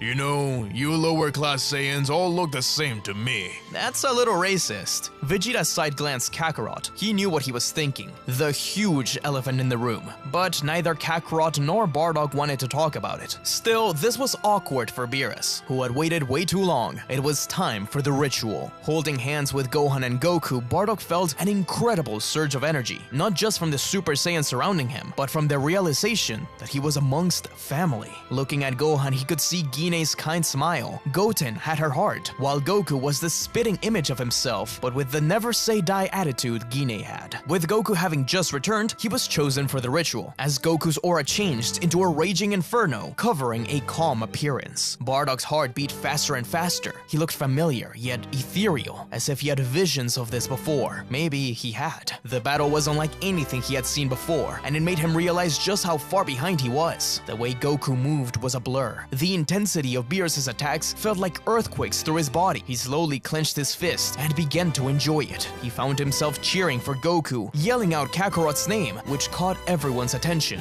Why was he so enthusiastic? But the battle ended as soon as it began. It was taken underground, above the earth, only to return down to the surface. Goku had saved the world and returned to life. Beerus was happy and proud of what happened here, and just like the original, Goku and Vegeta would go to train under Whis. But Bardock didn't care about anything that was going on. Instead, he was solely focused on that Super Saiyan God and Goku. He knew it was time to confront him. He wasn't ready, but he had to. That night, as the party wound down, Goku watched the stars by the pond, with Bardock walking up behind him. Hey, old man! Thanks for helping today. Kakarot, I need to tell you something. Goku stayed quiet as they looked at each other silently. Somehow, he knew what he was gonna say. And once he said that he was his father, Goku looked down. You don't have to say anything.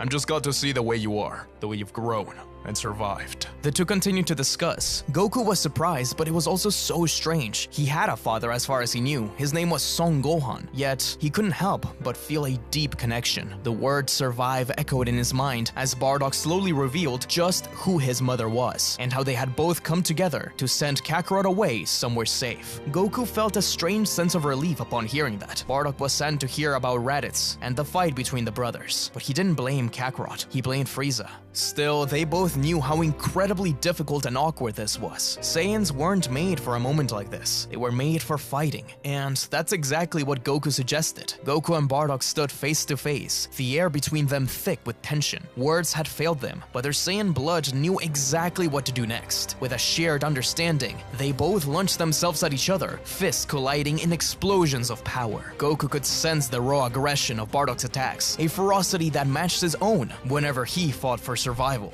Goku retaliated, his movements fluid and swift, a stark difference from his father's. Bardock also fought dirty, using elbows, knees, even headbutts to keep Goku on the defensive. The two continued to exchange blows at incredible speed, each strike causing shockwaves that echoed through the landscape. This began to catch everyone's attention as they gathered together to watch the fight. Goku was impressed by his father. Despite coming from a different era, his power was incredible. He wondered how he achieved Super Saiyan. Surely, his life hadn't been the easiest. As Bardock pressed the attack, his strikes even heavier, breaking through Goku's defenses. He ducked under a wild punch and delivered an uppercut that sent Bardock flying into the sky. Goku shot up after him, only to be met by a brutal kick to the face that sent him crashing back down. Bardock smirked, but as Goku wiped blood from his lip, he powered up into Super Saiyan 2. To his surprise, however, Bardock did the same, rushing towards each other again. But Goku's technique was a level beyond, and he was more used to this form. He began to outmaneuver Bardock, landing a flurry of ki bullets. He charged at Goku with a roar, only to be met by a devastating punch to the gut that sent him skidding back.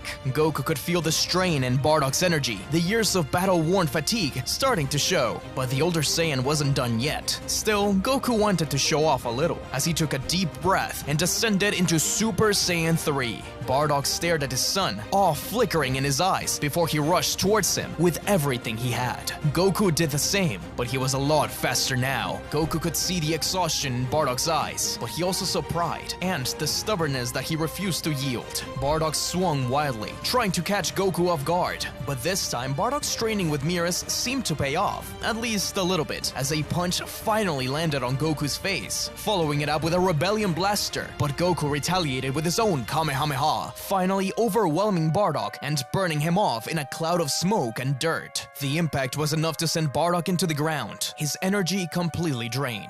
Goku floated down and extended his hand, offering to help his father up. Bardock stared at the hand for a moment, then shifting to his son's eyes. He saw something familiar, something that reminded him of Gine. The warmth, the kindness, it was all there, reflected in his son. Bardock grabbed Goku's hand, pulling himself up, but instead of letting go, he pulled Goku into a hug, a rare moment of vulnerability, before awkwardly pushing him away. Goku was taken aback, though he did return the embrace. Bardock shook himself off. He had never done something like that. For a brief moment, the battlefield was silent, the only sound being the steady breathing of the father and the son. But not only did he see his wife in Goku's eyes, but also the tenacity of the man who had defeated Frieza. Suddenly, he felt someone jump on him. Goten. Bardock tried to get him off, but he was just as strong as he remembered. Gohan arrived with Chi-Chi as well, having watched the battles. I guess this makes you all my grandchildren. Gohan was taken by surprise, and Chi-Chi yelled at Goku for not telling her to get dressed up to meet family, while Goten screamed in amazement. Bardock knew things would never be the same, but perhaps he could finally start to move on, leave that survivor's guilt behind. Vegeta watched all of this while leaning on a tree, as Bardock nodded at him respectfully. He was the prince after all. Vegeta just scoffed. Bardock would go on to live with the Sun family for a week or so, but this life was not for him. With 17's permission, he decided to instead live on Monster Island again, with all those strange creatures, though he could never really see Earth as his home. He would often go out into space for days on end, on a roomier spaceship, courtesy of Capsule Corp. He did like his family, of course, but he was a soldier, a warrior. He couldn't stay in one place for long. Goku understood there were no hard feelings. The one who related the most to him was Vegeta. In fact, the prince sought out Bardock to talk about the old planet Vegeta. He was the only other person to remember it. Vegeta thought it was a cold and heartless place, but Bardock corrected him. To him, it was kind of beautiful, though it was probably hard to see that from the castle walls. Bardock and Vegeta themselves fought too, with Bardock asking Vegeta for his help in mastering not just the Ozaru, but using the artificial moon. He had always been extremely interested in that, and when he was a kid, even lied to others, saying that he was a great scientist who invented it. One night, as Bardock departed to visit Granola and venture into a new bounty hunting mission, Bardock heard something on the back, finding Goten. He had snuck into the ship. Bardock rolled his eyes, but he did like having him around. He just had to make sure to leave a message for Chi-Chi and Goku, blasting off. Unbeknownst to him, within a week, another ship would land on Earth, as a set of aliens looked for a mystical set of Dragon Balls. Bardock's worst nightmare was about to come true. Frieza had been revived.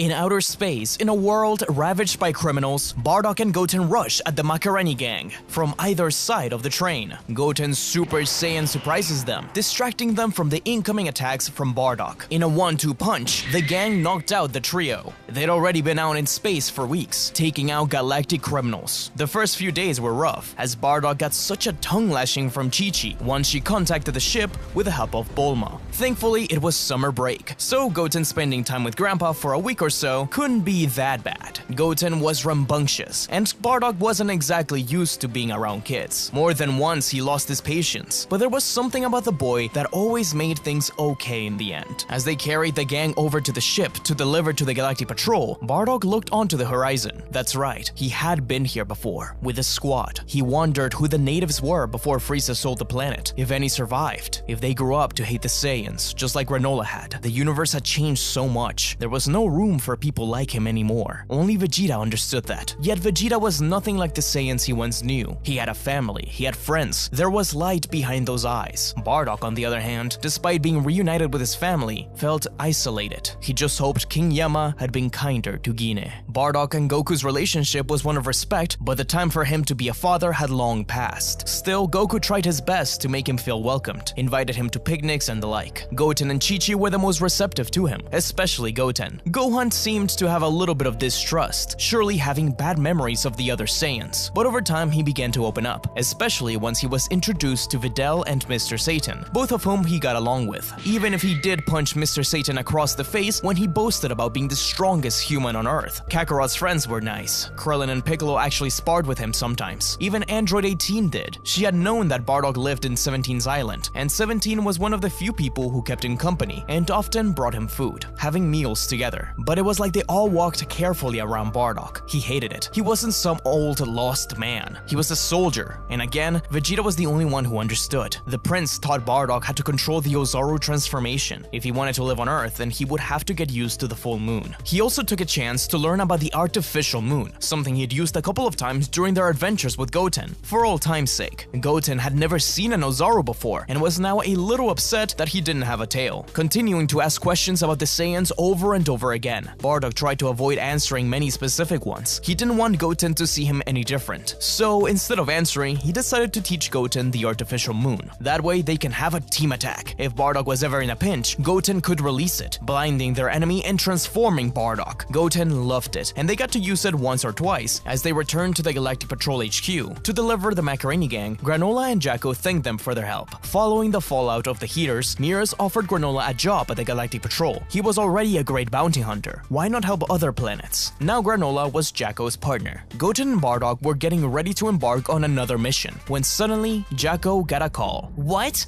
Slow down. You don't really mean... But how? Earth? The Saiyans spun on their heels to see Granola's pale face, locking eyes with Bardock. Frieza is back. Without even thinking, Bardock's Super Saiyan aura erupted. Goten was scared. Bardock tried to tell Jacko to bring the patrol, but he insisted that they don't have that many strong people to even deal with the likes of Kui. Bardock didn't care to argue anymore, grabbing Goten's hand and rushing to the ship. Granola ran after him. He wasn't going to be left behind. Bardock dropped off Goten at home, though he really wanted to come. Bardock told him that this was more dangerous than anything they'd ever faced before. He apologized and left. He stopped at Gohan's home, who already knew Frieza was approaching. It was terrifying, a stronger power than anything that felt before. The team, including Granola and Jacko, descended upon the site of Frieza's ship. A flash struck Bardock's mind, seeing Frieza's face over and over again. Gine, his squad, Raditz, the Saiyans. They were then replaced by Earth, Goku, and Vegeta, covered in blue light. And finally, his own face again, blasting his friends. He shook his head. He didn't know what that was about, but his heart was pounding faster and faster. It was surely just the nerves.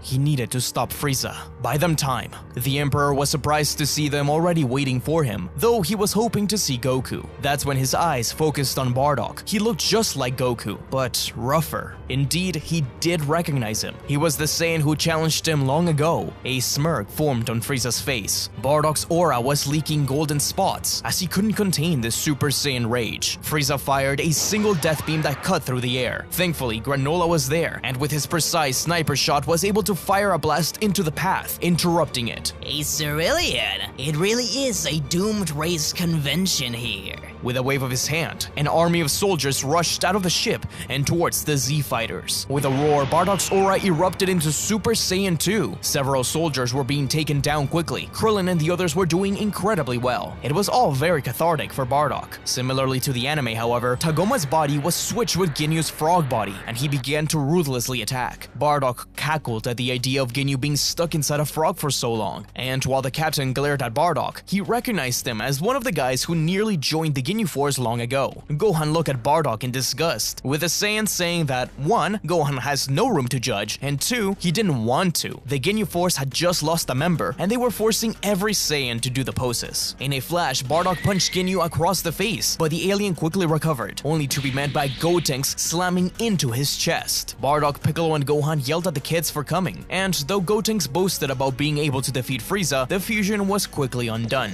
Bardock appeared above Tagoma Ginyu and fired a riot javelin, decimating the alien. Frieza gritted his teeth, while Trunks thought that Goten's grandpa was amazing. Kakarot's not here, but we're more than enough to handle you. Bardock burst towards Frieza, avoiding a death beam and kicking Frieza out of the chair. Frieza appeared behind Bardock to slam him into the ground, only to be met by a sniper shot from Granola. Gohan zoomed with a fist into Frieza's stomach. Clearly, he was underestimating Earth's forces, creating a huge explosion that destroyed the cliffside and sent the fighters into multiple directions. They were all alive, but hurt. When the smoke cleared, Frieza was now in his final form. Though Bardock had never seen it before, Bardock had no idea Frieza had more forms. Still, he was confident in his Super Saiyan powers. His golden aura flaring around him, Gohan stepped forward as well, his own aura surging into Super Saiyan 2 as Granola readied up. Together, the three of them launched themselves at Frieza as Gohan's fist struck and unleashed a furious barrage of blows. Granola fired precise energy shots, though to their surprise, the Emperor was able to block quite a few of them. Bardock seized the moment, charging in from the side to deliver a powerful punch that connected with Frieza's jaw. He recovered quickly, and with a sudden burst of speed, he appeared behind Granola and slammed his fist into the Cerulean's back, grabbing Gohan by the neck with his tail and slamming him into Granola. Frieza then turned to Bardock.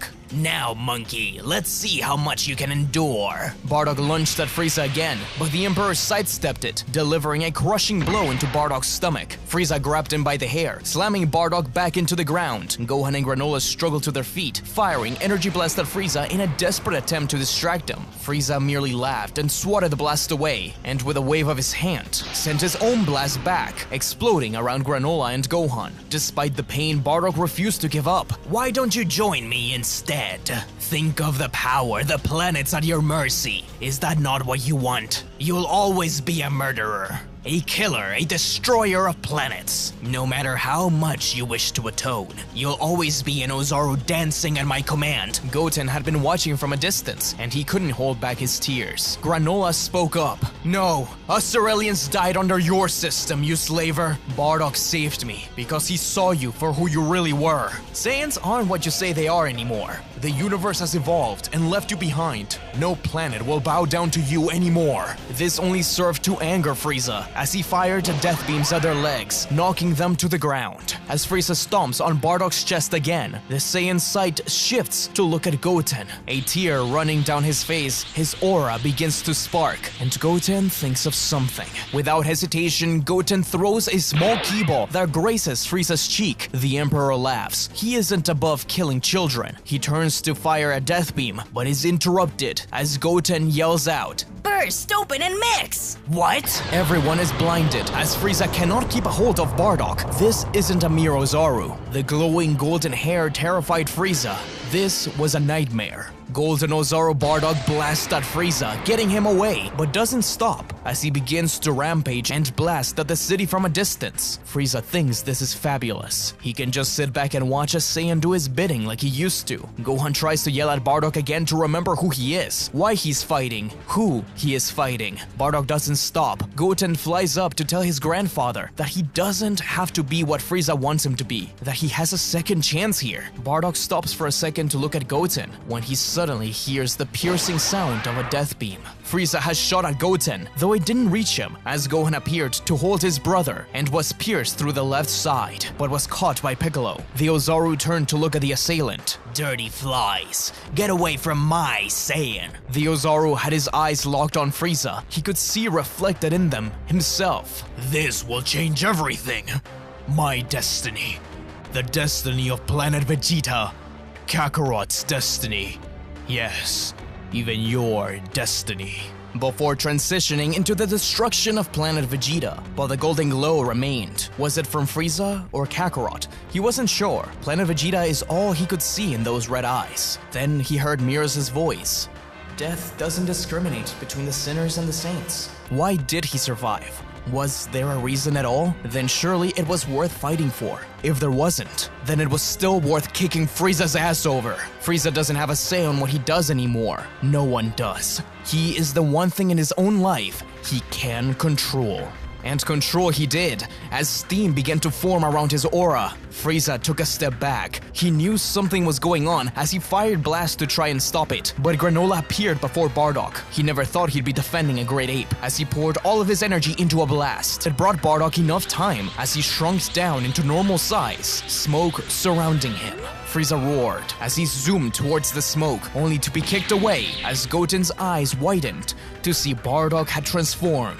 Maybe I really am just an Ozaru deep down, but that may be exactly what I need to defeat you, my lord. Super Saiyan 4. Suddenly, at Beerus' planet, they sensed something incredible. It felt like a great ape, but so much stronger. Not only that, but they realized they could sense an evil presence. The earth rumbled beneath Bardock's feet as he launched himself forward in a blur of speed, closing the gap between him and Frieza in an instant, his fist connecting with Frieza's face, sending the tyrant skidding backwards through the dirt. Bardock continued the assault. It didn't matter where Frieza tried to block, because Bardock kept hitting him wherever he saw an opening, as the Emperor took heavy damage. Finally catching one of Bardock's fists, Frieza unleashed a powerful energy blast that sent the Saiyan back. Frieza charged in with his fist drawn, but Bardock was already upon him, driving a brutal knee into Frieza's gut. The Emperor had wanted to save this for Goku, but clearly he had no choice. With a surge of energy, he pushed backwards and transformed into his golden form, his powers spiking dramatically. As a blur of gold, Frieza reappeared behind Bardock and delivered a barrage of lightning-fast strikes from all directions. Each blow hit with precision, sending shockwaves through Bardock's body as he struggled to defend himself. Bardock had to resort to his cunning instead. As Frieza charged in again, Bardock grabbed the remains of the nearby spaceship, hurling at Frieza. The Emperor blasted the ship apart, but the explosion provided the perfect distraction. Bardock appeared behind Frieza and delivered a powerful double-handed smash to the back of his head. But as he was about to be sent flying down, Frieza grabbed Bardock's leg with his tail, spun around, and slammed him into the ground instead. Every small mistake Bardock made led to Frieza landing a devastating blow.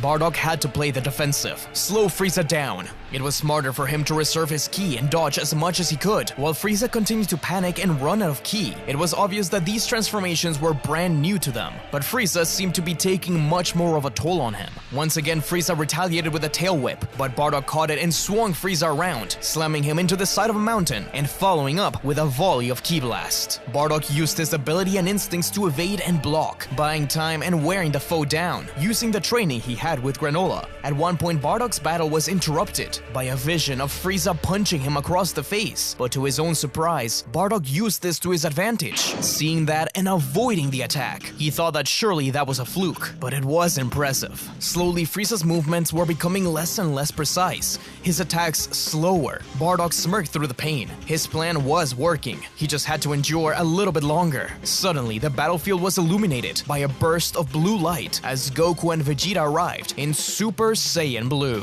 Goku's eyes narrowed as he watched his father's energy unfold. He realized that Bardock was playing the long game, trying to outlast Frieza by letting himself tire out. Frieza was tired of battling Bardock. He wanted Goku and Vegeta instead, but the Saiyans ignored him. Krillin understood and tossed the senzu bean to Goku. Goku then threw it at Bardock, catching it in midair. He looked down at his son with confusion. He was just buying time for them to arrive, but then he realized Goku wanted this to be his battle, eating it. Instantly, his wounds were healed, and his strength returned to his peak. His aura flared brilliantly, and with a Zenkai boost, rejuvenated. He turned to face Frieza Frieza again, who was visibly shocked and angered by the sudden turn. Frieza was insulted. He came here to fight Goku and Vegeta, not this old man. His rage had reached a boiling point. If they wanted to die by his hands so badly, then so be it. With a roar, Frieza gathered his energy into a massive death ball, the dark sphere pulsating as he hurled it at Bardock. He wasn't just going to kill him, but the entire planet. Frieza's form flickered from golden to white, his energy clearly withering away.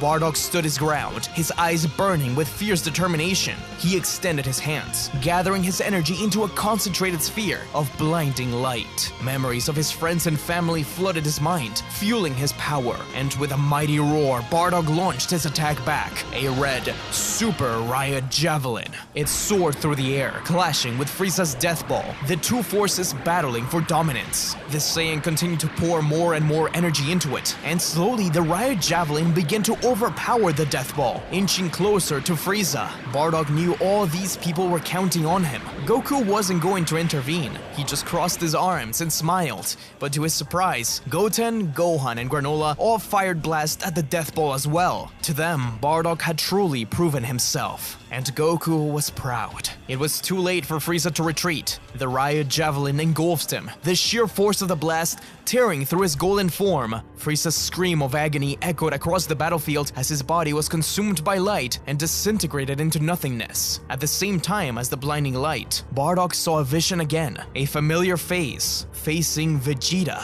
before it unleashed a blast that decimated everything around them. Bardock's heart sank as he fell to his knees. He was scared of what that meant. Still, unlike his son, he didn't look in disappointment at Frieza, but in pride. Weight lifted off his shoulders. Goku ran up to Bardock to congratulate him. It was incredible. This was something he'd never seen before. Vegeta likewise was in awe. A new Saiyan transformation. Is this why Bardock wanted to learn about the artificial moon? Bardock admitted that he had a feeling that there was something beyond, as Miras had told him to look into his Saiyan nature for answers. But if there was anyone to thank for this victory, it was Goten and the others. Without them, they would have lost. Goten cheered happily. Bardock's Super Saiyan 4 power had impressed the God of Destruction, who wondered if he should be invited to train as well. Bardock said that he would consider it. He wasn't the biggest fan of Beerus, and preferred to grow on his own. But as time went by, Bardock would sometimes accompany them, if anything just to see Goku and Vegeta, whom he bonded with, over ideas of how to use Super Saiyan 4 effectively. It seemed like Vegeta was at least a little jealous that he didn't have it. But for the most part, Bardock would just hunt down criminals out in space. He didn't really care about their crimes, just the money and the chance to fight powerful beings. Plus, that vision he had after defeating Frieza bothered him, and he tried not to stay on Earth as much as he could, doing things like saving a family from a thief or an old man from a murderer. Whispers of him began to scatter little by little. When it was time for the Universe 6 tournament to come, Goku tried to get him, but Bardock really wasn't interested. He thought tournaments sounded kinda dumb, but he decided to watch, at Goten's request. Bardock was extremely surprised, as the second he stepped out of the cube, he ran over to the man wearing clothes similar to the ancient Saiyans, Kaba, a Saiyan from Universe 6. Bardock was surprised to see how they evolved, particularly the lack of tail. He was interested in visiting planet Sadala one day. After Kaba lost, Bardock did something that upset Champa, flying over to the Saiyan. The two of them stepped to the side, and though they watched the battles, their focus was almost entirely on just talking. Bardock asked many questions about planet Sadala, and vice versa. He remembered seeing old, ancient battle armor similar to that. Kaba, likewise, was interested in hearing just how different they were. In the end, Bardock was just glad that, at least in one reality, Saiyans got to prosper, even if they were ridiculously skinny. Bardock also continued to eye Frost. Goten certainly wouldn't approve of him saying this, but he didn't quite trust him from the moment he saw him. He was glad to be proven right. The tournament would go on as in the original story, with Bardock getting his first real taste of the incredible power of Super Saiyan Blue, learning a little bit as each fight went on. And his first look at the Dragon Balls in the form of Super Shenron. It really was incredible. But somewhere out there in a different universe, a Kaioshin in training named Zamazu watched the tournament and decided once and for all that mortals needed to die. Some time has passed ever since the Universe 6 tournament, and Bardock would return into space for more missions. But something strange was brewing. One day, while Goten, Chi-Chi, and Goku were out in the farm, a bright light began to form around Goku. Chi-Chi and Goten turned terrified to look at his father's body, changed into that of a green Kaioshin. Goku's real body now floated above them, wearing Kaioshin regalia. Their hearts dropped as they watched him pierce through the Kaioshin body. He fell on his back in pain, blood dripping into the grass. The man in the Kaioshin garb turned to look at Goten and Chi-Chi. He wanted to act, but he couldn't move upon seeing his father's evil face in such a way. Chi-Chi grabbed him to try to make a run for it, but with a slice, she was brought down to the ground. Goten was hurt too, but he kneeled next to his mom and shook her. Slowly, he watched his father step towards him. Goten's anger began to rise more and more. How could he have allowed this? He began to remember his training with his father and grandfather. Whatever was going on with his dad, he needed to bring him back. Goten burst not into Super Saiyan, but into Super Saiyan 2, a scream that shook the whole plane. Several blows knocked Goku Black back,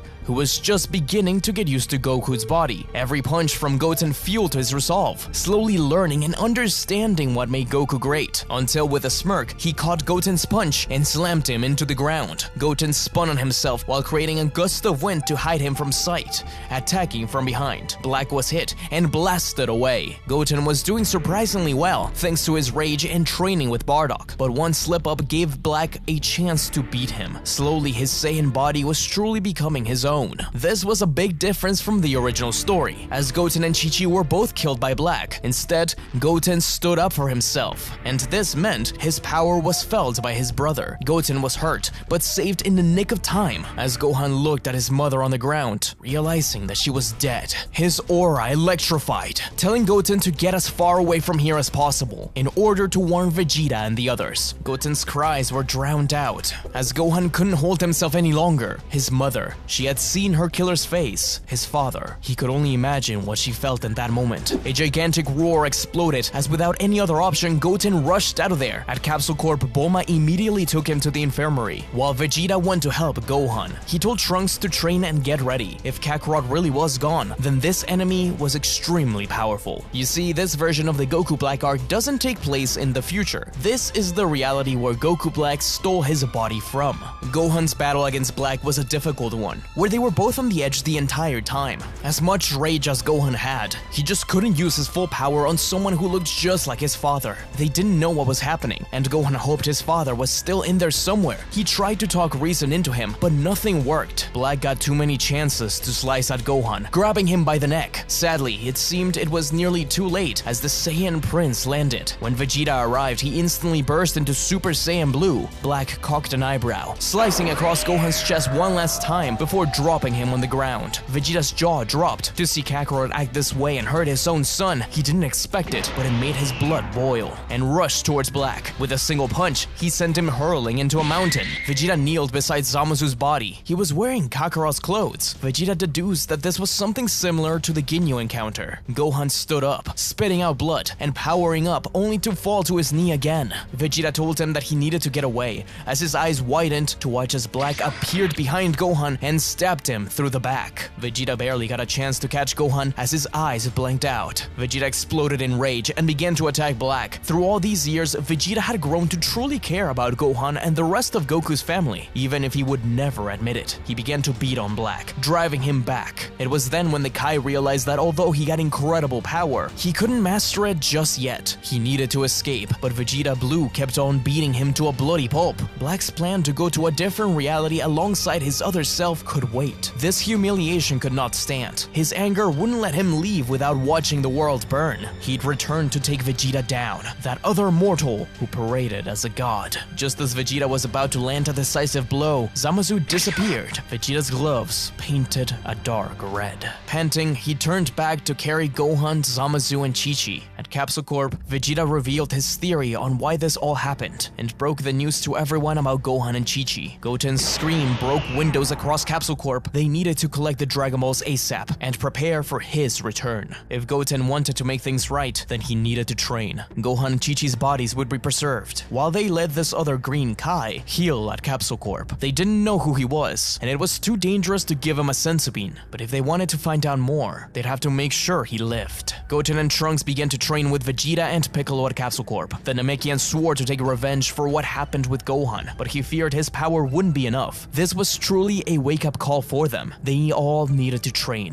Vegeta knew he was strong enough to take down Black, but they were all worried about the body change happening again, since they don't know how it occurred in the first place. Bulma and Krillin collected the Dragon Balls. It seemed as if they were ready for the next time Black appeared, but they were wrong. As Black appeared over West City and began to fire blast indiscriminately, this city was engulfed in flames and Capsule Corp nearly destroyed. Bulma was hurt in the process, while Vegeta burst out outside, along with Piccolo and Krillin, to face Black. Trunks and Goten wanted to help, but one look from Black told Vegeta all he needed to know. He'd gotten a lot stronger thanks to that beatdown. Worried about the kids, Vegeta turned to tell them to try and find food, to call down Beerus or the Galactic Communicator from Bulma to tell the Galactic Patrol, but they refused, performing the fusion dance and instantly bursting into Super Saiyan 3, rushing with all their adrenaline towards Black. The god was surprised to see a form like that, dodging out of the way of his punches, but he was actually taken by surprise by the Galactic Donut. And though he quickly broke away from it, he found himself surrounded by Kamikaze Ghost. He could evade them, but the ghosts crashed into each other and blew up, sending him flying away. He wasn't there to play with children. Black's aura deepened a rosé color, showing his new evolution and punching Goten so hard into the ground that he lost consciousness before defusing. Super Saiyan 3 had taken too much out of them. Piccolo ran to the kids and shook them awake, yelling at them to run and tried to contact Beerus again, but Black cackled.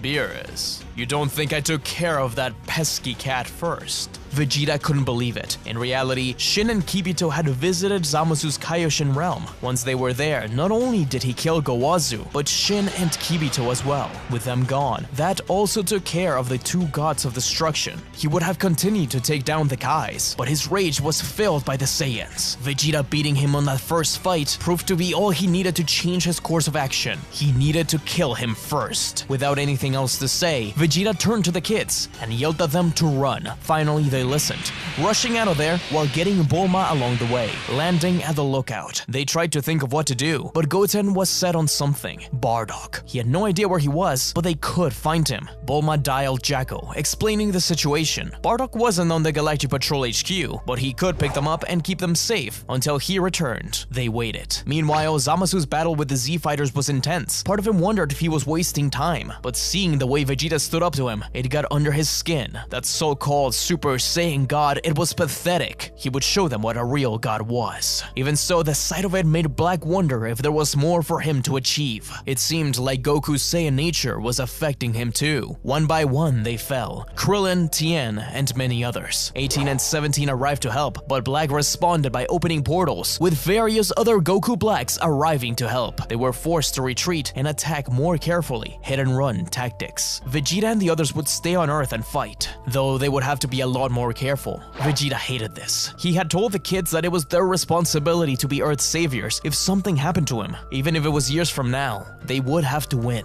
As Jacko's ship departed, they all arrived at the Galactic Patrol HQ. There, they were welcomed by Granola and Jacko. They hadn't heard from Bardock in a while, but he was hunting down a set of criminals on planet Zune. Goten and Trunks were fueled by rage. Bulma had never seen them like this, but by concentrating their ki, they tried to feel out where he was until finally locating him. Granola was impressed and agreed to take them there. Goten sensed his grandfather's ki and rushed towards it, only to watch as he takes on a whole army of Zunjin at once. They were harboring a known criminal, as Bardock had a vision, one of the Zunjin striking him from behind, but his head pounded before he was struck by the same Zunjin. If it wasn't for those stupid visions, he would be done by now, but they were getting worse and worse by the day. It was impressive, and Goten was left in awe, until one nearly got a sneak attack in on Bardock, only to be kicked across the face by Goten. Bardock asked what they were doing here, as Goten and Trunks joined in to take them down. It was over in a flash Dokkan Battle reference, and the other heroes explained what was going on. Bardock had to take a seat upon hearing this. Seeing the kids cry for their family, Kakarot, Gohan, Chi-Chi, he said that they would need to train first if they hoped to beat him. Meanwhile, on Earth, Goku Black was only getting stronger. The Earth had become a total war zone, as at first, Goku Black would be on the losing end against the likes of 17, who took everyone by surprise with his immense power. Even so, Black would only only retreat and attack, forcing the heroes to retreat and later attack too. It was a never-ending back and forth. The destruction of the lookout meant that the heroes would have to train underground, bringing as many civilians as possible to keep them safe. The Dragon Balls were also inactive, as Black had killed Dende. Black had become obsessed with the idea of taking them all down. These mortals were the ultimate representation of everything he hated, getting stronger every time they saw him. Not only was he using his portals to drive the Z-Fighters away, but to understand what made Goku so special. He gained knowledge, he got powerful. That little fusion had a certain look to it, and it was clear Saiyans could achieve more forms. And so, Black was slowly able to evolve Super Saiyan Rose beyond. It was something akin to Super Saiyan 2. Vegeta was getting frustrated, but his hopes remained, mainly because Goku, who remained in Zamasu's body, had recovered and trained daily to try and avenge his family. But his body was much different than before. He was no use during battles. Bardock and the others returned to the Galactic Patrol HQ. Goten's heart was shattered. His fighting spirit dwindled. Bardock, is that you? I could barely recognize you. The Saiyan was glad to see Miras. He had taken his advice to heart, and his power had grown well beyond his wildest dreams. In fact, now that he thinks about it, he could use his help. Miras wasn't sure. He already tried training with Bardock before, but their styles were far too different. He wanted to see that progress, and allowed the kids to come along. The team went into the time chamber, where the kids watched the sparring session between Miras and Bardock, showing off his Super Saiyan 4. Miras was proud of the incredible movement and speed. This was Bardock's destined path, an evolution of what it meant to be the only Saiyan with a tail left. But halfway through, Bardock stopped dead in his tracks as he got a vision of his aura growing and expanding, but being pierced by his own son's blade. Miras punched Bardock across the face and into the ground, questioning what happened. Bardock explained. He wasn't sure if to reveal it yet, taking a sigh as he looked away from Goten. Long ago, when he took down an entire planet, its last inhabitants had struck him in the back of the neck, giving him the curse of seeing his planet's fate. Ever since then, he's had visions. It would always interrupt fights, and gave him a massive headache. It had only been getting worse by the day. Miras circled around Bardock with curiosity on his face. The Kanasan future sight,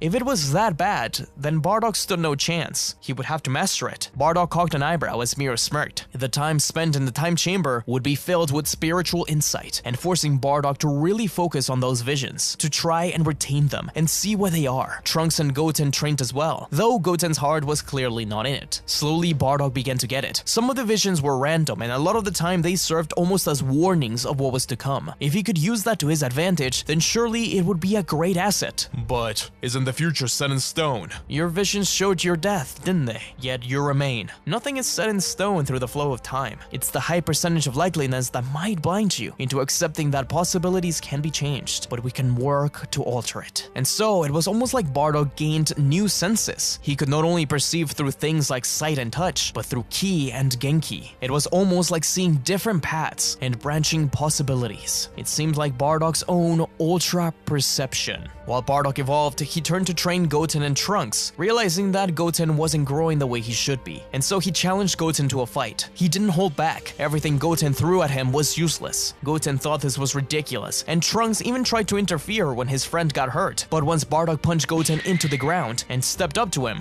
Get up. You expect to bring your family back like this? It's not your fault, so stop blaming yourself. It will be your fault if you don't give it your all. Goten's eyes filled with tears as his aura began to spark up. In Bardock's face, he could only see his dad. Without his father, mother, or brother, he was left with no paths to follow. What was his role? A long time ago, someone told me that death doesn't discriminate between the sinners and the saints. Everyone whom I loved passed, but I remain. And so do you. If there was a reason why you're still alive, then grab it. Grab it and take your chance to change things. I didn't get that chance, but you can be sure as hell I'll help you get yours, son.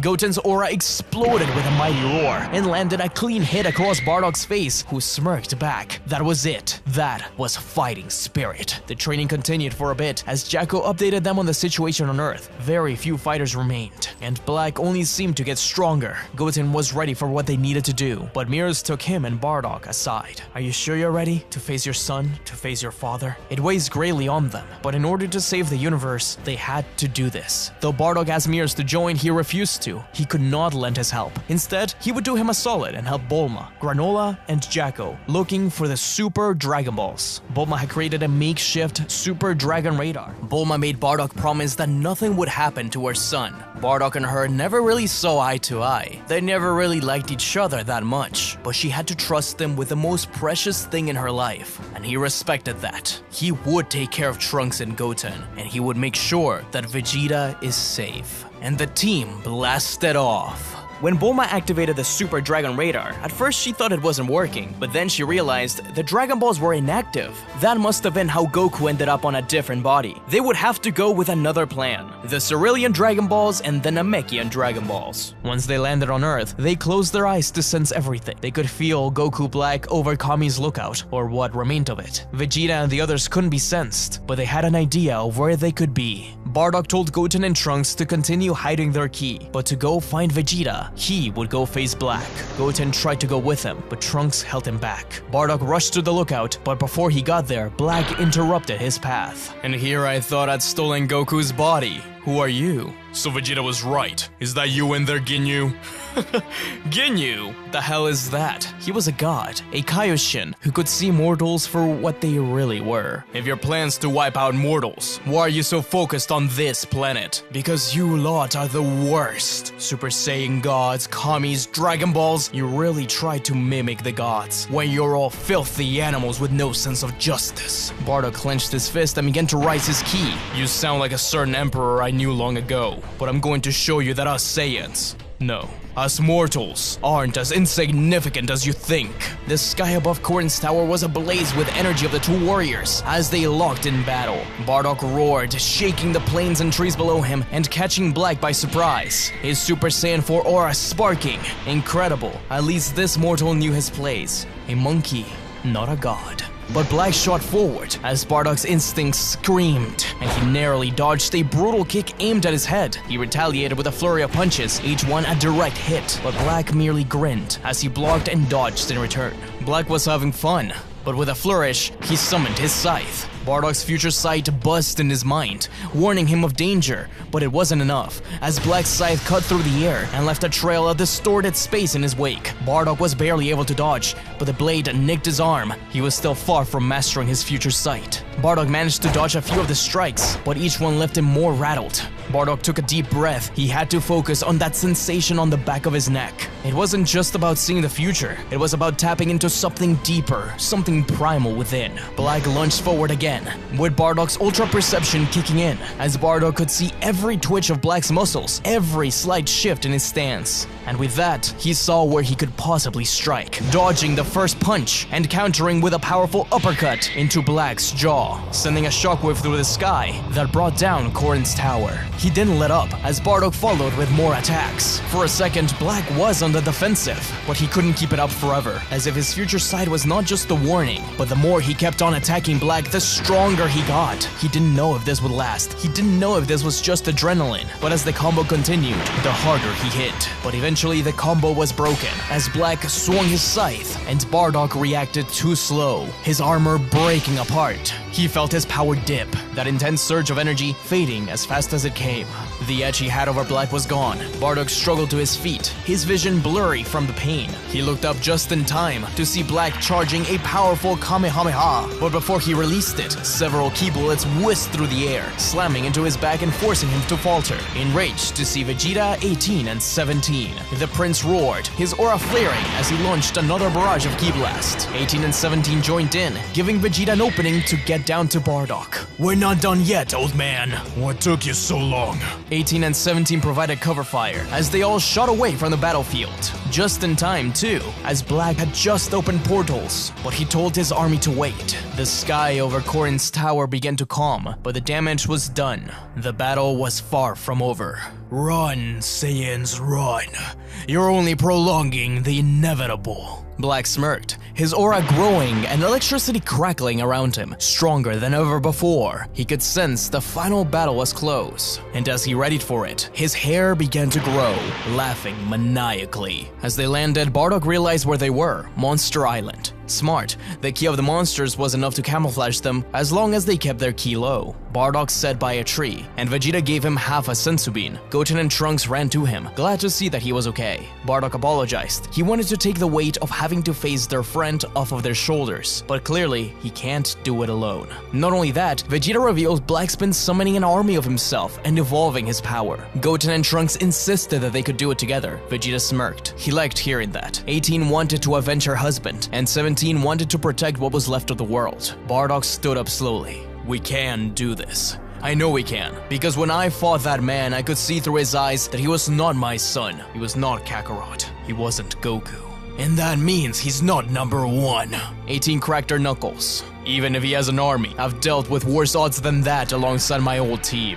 Bardock surprised himself as he said that, looking at those standing before him, remembering whom he lost. Fasha, Shugesh, Borgos, Tora, Gine. I've never heard you speak like this. I didn't know you had your own team. Bardock and Goten's eyes widened as a figure rounded a tree. A Kaioshin. He took steps towards them, but finally, with a cheery smile, waved hello. There was no question about it. Goten jumped up to hug him, and Bardock placed a hand on his shoulder. Son, I thought you were. I'm glad you recognized me. I'm tired of explaining myself, but I'm glad to see you guys too. Goku wanted to explain his power is completely different in his body, a lot weaker. Bardock promised him that Bulma and the others were collecting the Super Dragon Balls to undo this wish, and Bulma had already contacted Namek to make sure those killed would be restored as well. But first, they needed to take care of the problem at hand. As Goku joined in the others, Bardock realized that he felt at home for the first time since he landed on Earth, not because of the planet, but because he was part of a team again. But instead of taking down a planet, they were saving one. The team sensed out Black's key, realizing that he was looking for them. Across the globe, various Goku Blacks looked for them, destroying cities and islands. But they noticed one wasn't moving, the main one. And so they arrived at West City, where Black stood atop of Capsule Corp. He was glad he was no longer needed to search for them. Goten and Trunks fused into Gotenks, sure that this hero of justice would be enough. As they all rushed at Goku Black, with a snap of his fingers, portals opened and welcomed the army, driving 17-18 Gotenks and Goku away, while Vegeta and Bardock pushed by them and faced the original one. With a deep and primal growl, Black launched forward, his scythe cutting through the air. Bardock and Vegeta, their movements synchronized from their shared experiences as Saiyans of old, fought like never before. It was truly like fighting alongside Tora again. Vegeta surged, blasting at Black, while Bardock used his Ultra Perception, anticipating Black's movements. He saw Black dodge the blast, and so he fired his own at the place he would land. The battlefield was a storm of clashing energies, with Gotenks in Super Saiyan 3 standing like a beacon of light. Two Goku Black clones closed in, their dark auras pulsating. Gotenks knew he was running out of time. Super Saiyan 3 couldn't be kept up forever, so he darted forward, feinting a punch to one of the clones before hurling a massive, big tree cannon. The first clone dodged, only to be caught off guard, as Gotenks vanished and reappeared behind the second clone. He unleashed a flurry of punches, driving him back. He zipped between the clones, creating afterimages that confused and disoriented them, as he left behind an army of ghosts, and with a single key ball in the center of them, exploded them all. He then heard Bardock yell something at him to dodge. Bardock had seen Gotenks being hurt, and the fusion listened, jumping out of the way as the blast hit a different Goku Black instead. Gotenks landed on the ground, panting heavily, his Super Saiyan 3 form flickering as the time limit was nearly up. Goten and Trunks were separated again.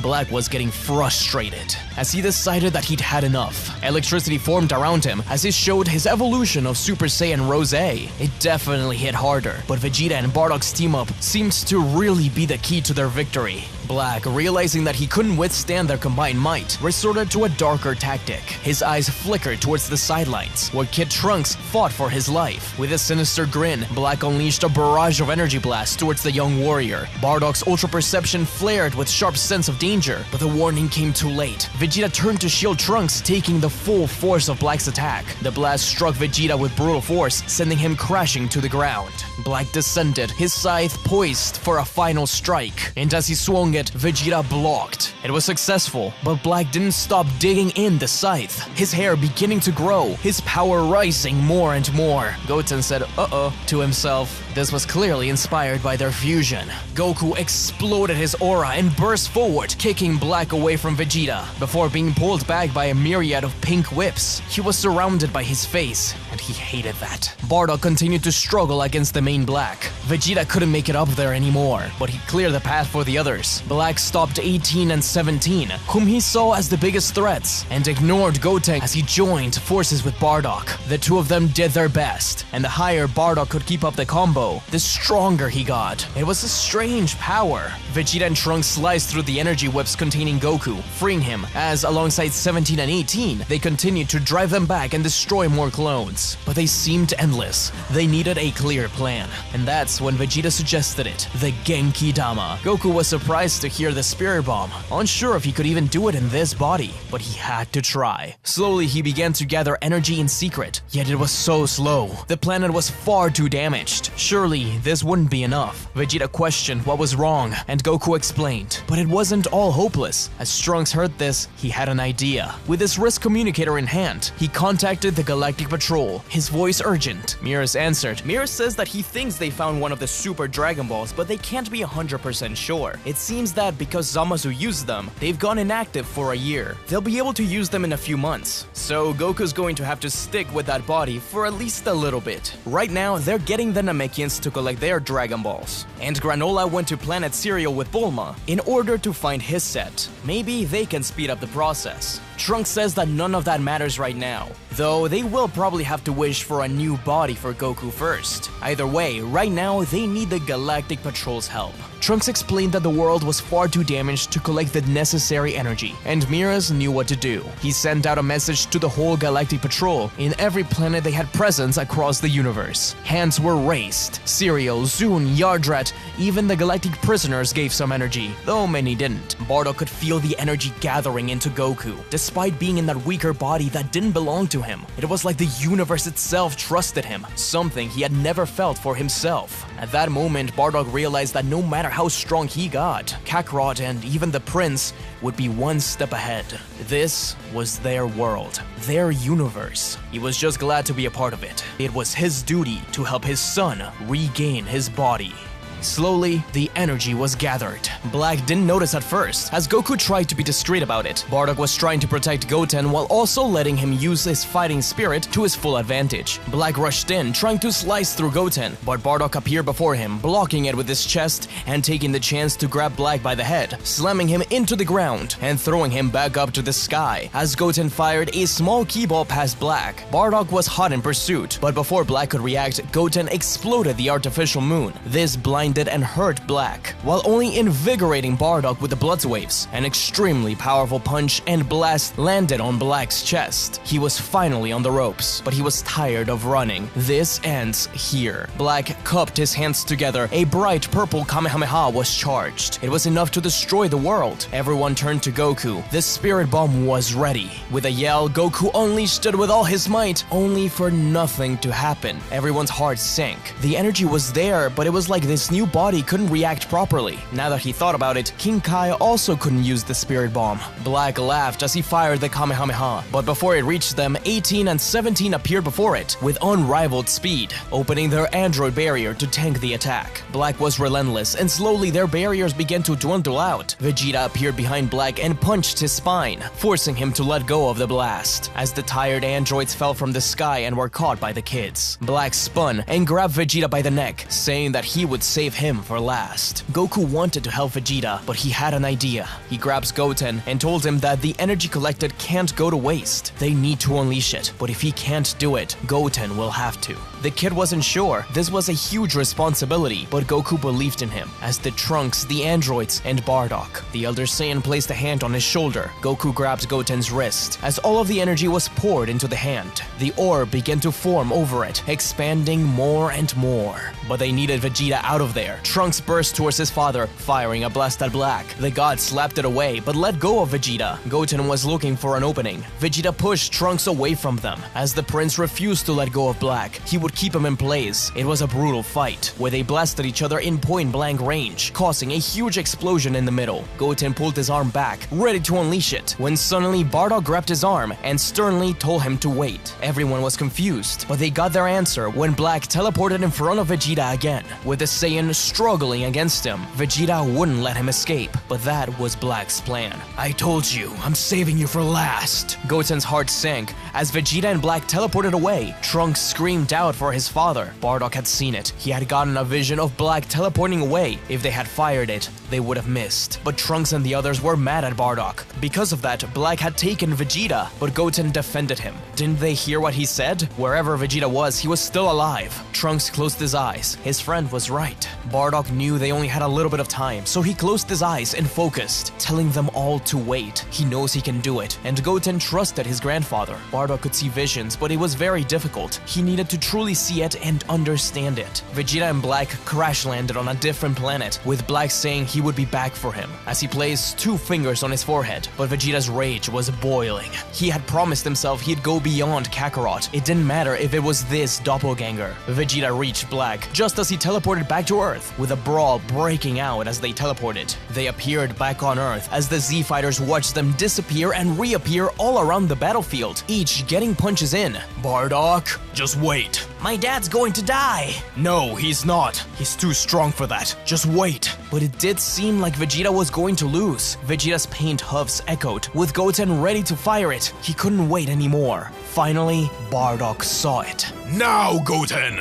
They were confused. The fighters weren't even there anymore, but Goten had faith and unleashed the Spirit Bomb straight forward, and it worked. Just as he unleashed the Spirit Bomb, Black and Vegeta reappeared in its path as Vegeta was punched down to the ground. Black didn't have time to celebrate as he turned to see the Genki Dama heading his way. He quickly placed 2 fingers on his forehead as time seemed to slow down. Oh no. Black teleported away, but the Spirit Bomb reached him just in time. He had disappeared along with it. They didn't know where he was, when suddenly they heard a crack, as if glass was breaking, and from the sky above them, the sound of teleportation sounded off, with the Spirit Bomb and Black reappearing in an enormous explosion. Black was propelled into the sky, incinerated. His last thoughts were the pain of knowing that perhaps, yes, mortals had reached the gods.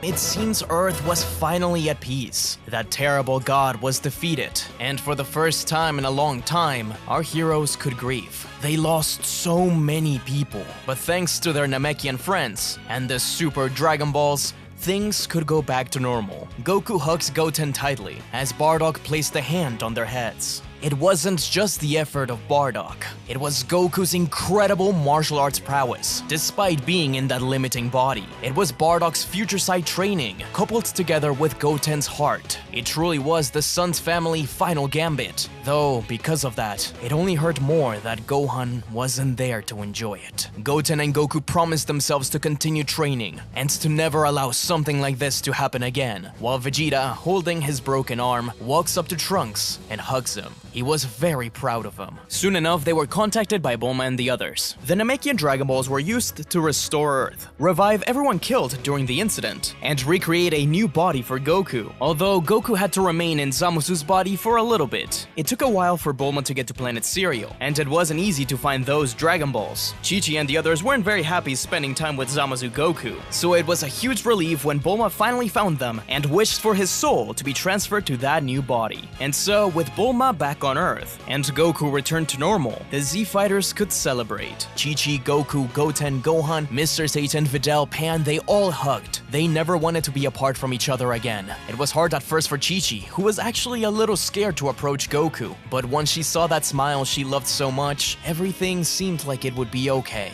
Goten raved about his dad, about how awesome he was, and if it wasn't for his techniques, they would have never won. Bardock stood to the side, arms crossed, looking up at the sky. Something bothered him, like this wasn't the end of their troubles. He was getting the same feeling he had when Frieza was about to return. Then he felt someone touch his shoulder. It was Goku, telling him to join in. They're going to have a nice meal. Bardock smiled back at his son. As long as he was around, he knew everything would be okay. He was the real hero. By the way, I know you're not a fan of tournaments, but you remember that multiversal one we're gonna have, right? It's coming up. Bardock thought about it, looking over at Trunks and Goten. He really didn't want to join, but Under one condition, let the boys join in too. well, they've really proven themselves. If it wasn't for them, I would still be green. No offense, Piccolo. I'll think about it. Come on, we all gotta help with the food. The father and son duo blasted out of there as Goku picked up Chi-Chi along the way. Bardock had really grown to admire his son. He only hoped that Raditz could still be around to see all of this, though he knew he was a much different person. Still, he was glad that Kakarot was #1.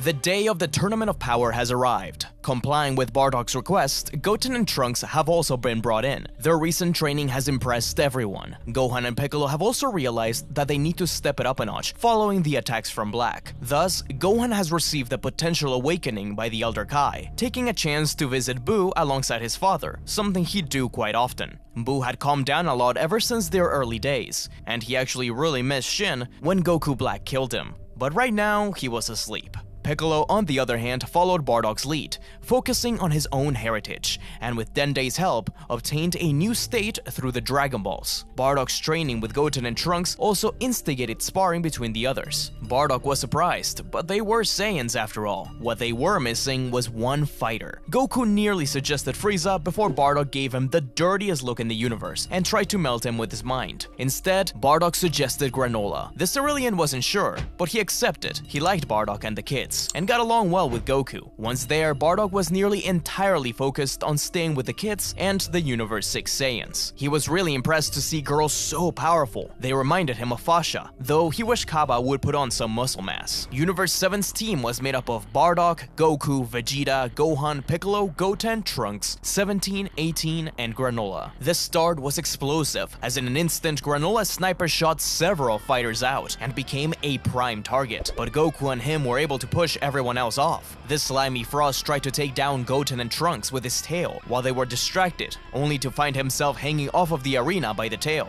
Bardock could have dropped him, but instead he slammed him around a little bit first, just to knock any other forms out of his system, and kicked him off of the arena. Just like the original, Goku is able to tap into Ultra Instinct and begins his fight against Jiren. Only this time, he had a frame of reference as to how to use it, seeing the results of the kids and Bardock's training with Mires, which he used to help guide his movements. He tried to think like his father, tried to figure out outcomes, though he quickly realized that their two forms of their Ultra states were completely different. Even so, because of this, his Ultra Instinct was slightly more evolved from the start. Goten and Trunks were enthralled by the Universe 6 Saiyans, whom they tried to take on several times. Kale and Caulifla weren't interested in fighting kids, but were surprised to see just how strong they were, especially once they fused into Gotenks. They had no idea there was something further beyond. The kids got into really hot water once Kale went berserk. Bardock was surprised upon seeing this power. It felt like raw, primal Saiyan strength, not dissimilar to Super Saiyan 4.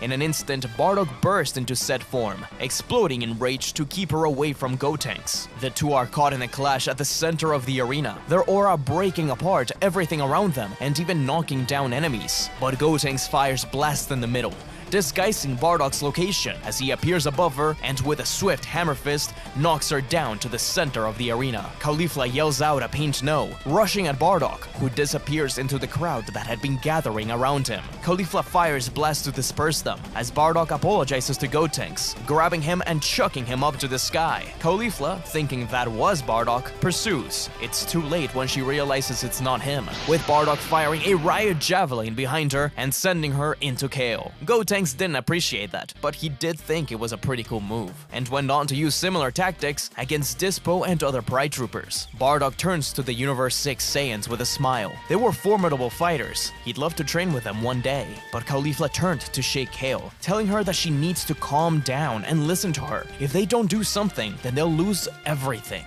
and each other. Kale began to calm down as Caulifla took out the Potara. In a flash of light, the fusion appeared from the crater, only to find that Bardock had already moved on to fight Topo alongside 17. She was confused and yelled at the old man. Bardock smirked and was about to fight her when Gohan stepped up. No, it's my turn now.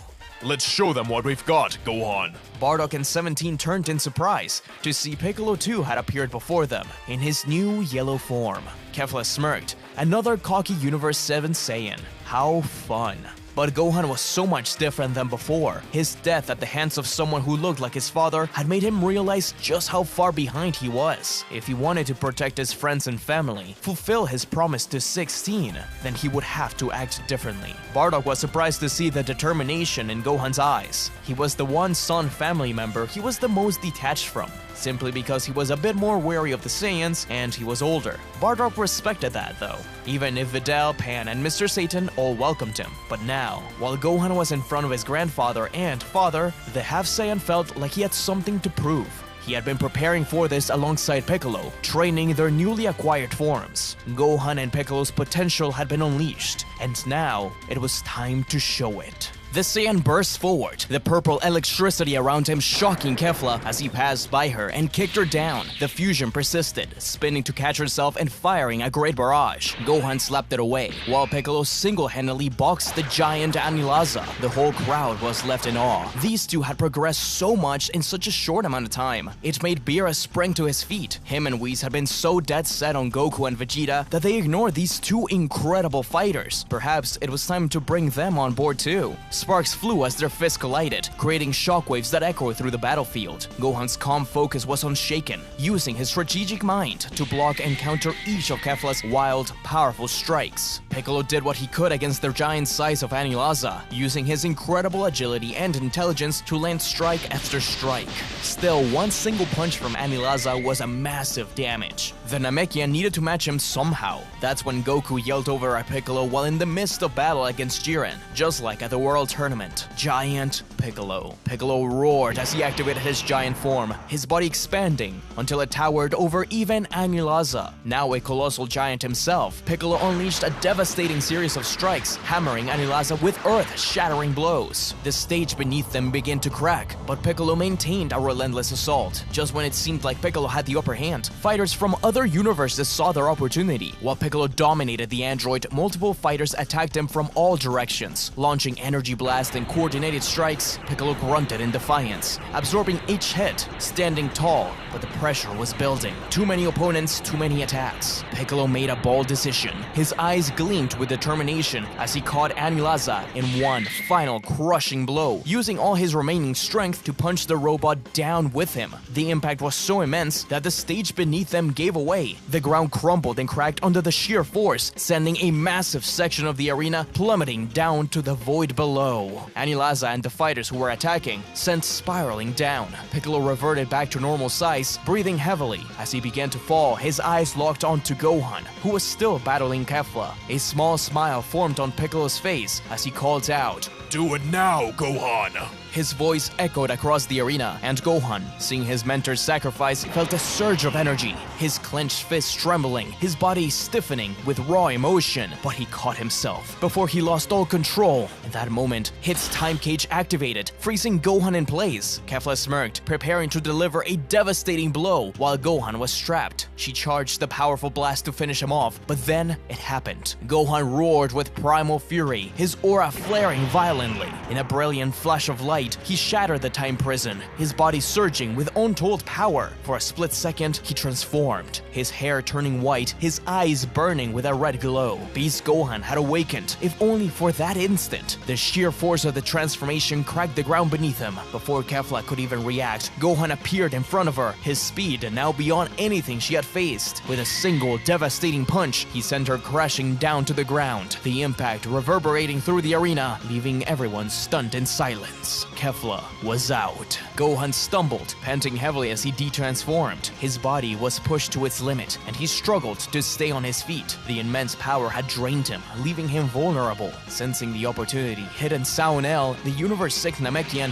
rushed forward, aiming to take down Gohan before he could recover. But just as their attacks were about to connect, a fiery aura erupted before them. Super Saiyan 4 Bardock appeared in a blur, blocking their strikes. His golden eyes glimmered with fierce determination. Gohan, seeing his grandfather leap into battle, found a second wind. His body shook as he pushed himself to rise once more. "I'm not done yet," he muttered, trying to tap back into that primal power. Though he couldn't fully awaken Beast Gohan again, his fighting spirit burned brightly. The two Saiyans, grandfather and grandson, stood side by side. Together, they unleashed a devastating combo: Gohan's Kamehameha and Bardock's Riot Javelin. The energy beams intertwined, crashing into Hidden Saunel with overwhelming force. The blast engulfed the two, sending them flying out of the arena. As the dust settled, Gohan's strength gave out. He collapsed, exhausted from the battle and the brief surge of Beast Gohan. He was still new to that ultimate state, and unlocking a new power further beyond so quickly had really worn him down. Still, Beerus was impressed by them both, and as Gohan disappeared into the stands, Beerus said that he wanted them both at his planet.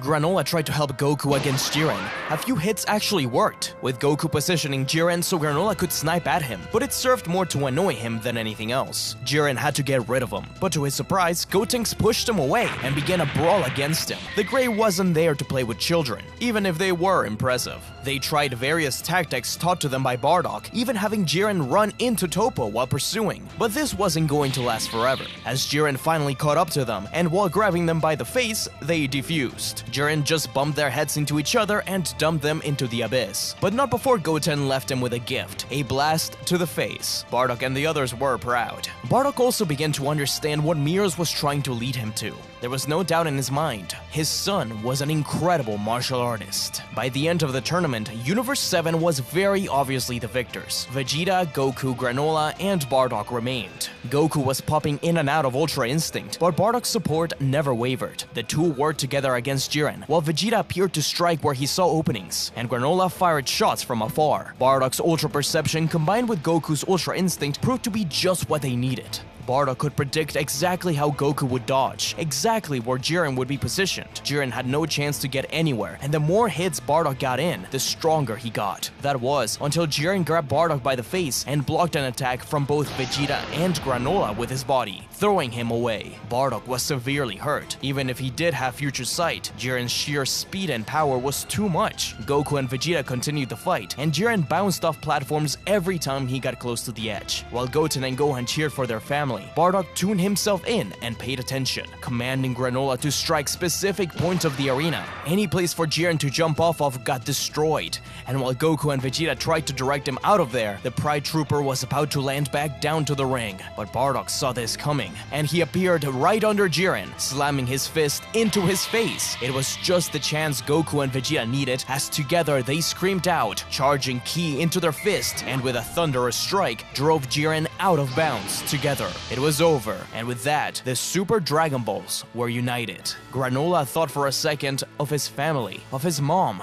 Bardock, on the other hand, thought of the Saiyans, Guinea and Raditz. He did want them back, and now was his chance. The normal Dragon Balls weren't strong enough for this kind of wish, but the Super Dragon Balls, perhaps they could return those who perished. But what about all those other universes? All those kids who never got to grow up?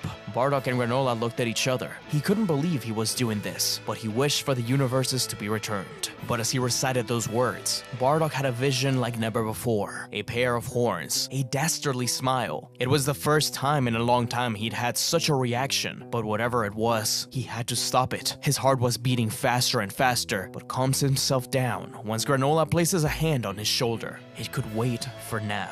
And so, the team returned to Earth. The Tournament of Power was a success for Universe 7, but the adventures never came to an end. While Bardock, Goten, and Trunks were out in space, helping Granola on a bounty hunting mission, Broly and his father Paragus appeared on Earth. They had been found by Berry Blue under a program to find other powerful beings, and they were perfect to take down Goku and Vegeta once and for all, and revive Frieza. Unlike the movie, however, without Frieza to kill Paragus, Broly never goes beyond Ikari. Goku and Vegeta Vegeta's Super Saiyan Blue power is enough to take him down, and finally calm him down. And though they kicked the Frieza Force out of their planet, they were also able to extend a hand out to Paragus and Broly. They didn't have to be enemies. When Bardock and the kids returned home, they were surprised to see the new Saiyans. Bardock in particular was taken aback upon seeing Paragus. They weren't friends, but he did recognize him from the olden days. That night, the two had a talk about what it meant to be a Saiyan, and how different their sons are from what the Saiyans used to be. Paragus slowly began to understand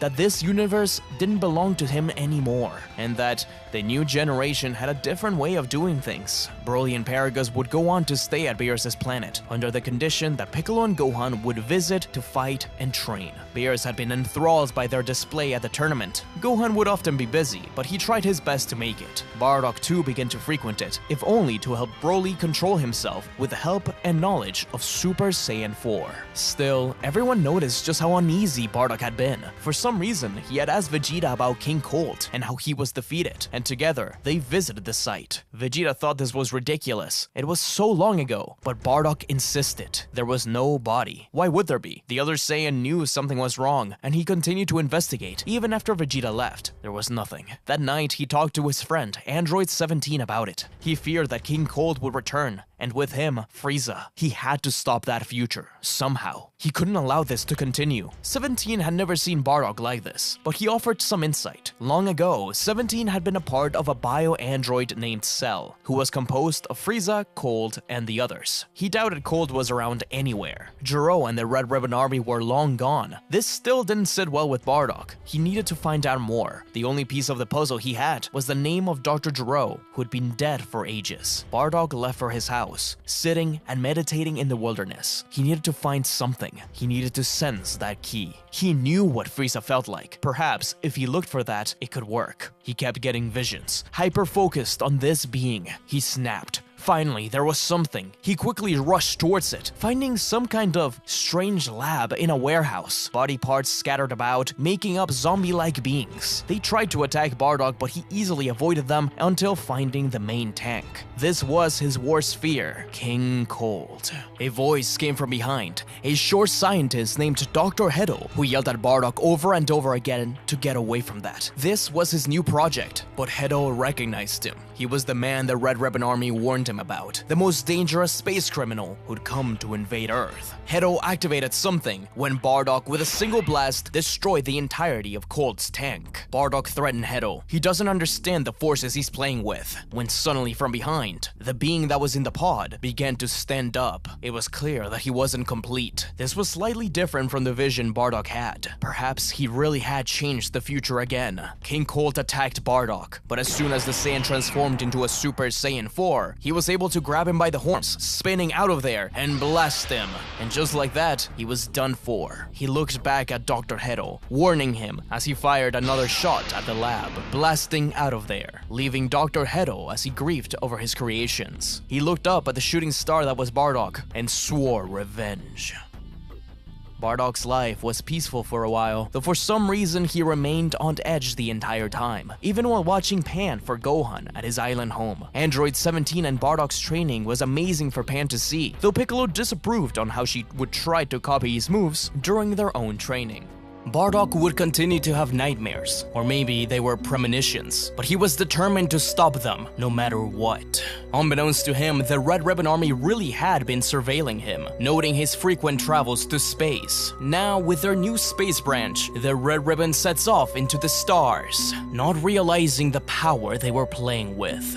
Bardock's training continues. While fighting against Android 17, his intense focus gives Bardock something to see. Frieza, in all his glory, all he could see was a strange biostar consuming the life of a lush green planet, while Frieza's metallic face was reflected on it. He dropped to his knees, panting. Again? It wasn't that doctor he stopped, was it? Pan ran over to her grandfather, but Bardock said that he was okay. But there was something coming. 17 was worried about Bardock. He developed an obsession with the prospect of the Colts returning ever since Barry blew a raft with Broly. Goten and Trunks came to pick up Pan, eavesdropping on what Bardock and 17 were talking about. That night, Bardock went on to talk to 17 about what was going on. 17 was willing to help him if it meant getting him a peace of mind. and the following day, they blasted off to space in search for new Namek, finding it with the help of the Galactic Patrol. On the way there, they saw something unbelievable, a ginormous biostar with a small ship floating nearby. They could sense people in the ship. Instantly, 17 recognized the symbol, the Red Ribbon Army. Bardock's visions had been correct, and thanks to that, they caught up to them before they arrived on Namek. Inside, Magenta and Carmine commanded the operation. The reality was that Bardock's adventures off-world and his original threat to planet Earth had all been observed by them. In their eyes, Jiro and Red had been trying to stop the likes of him. Because of his intergalactic troubles,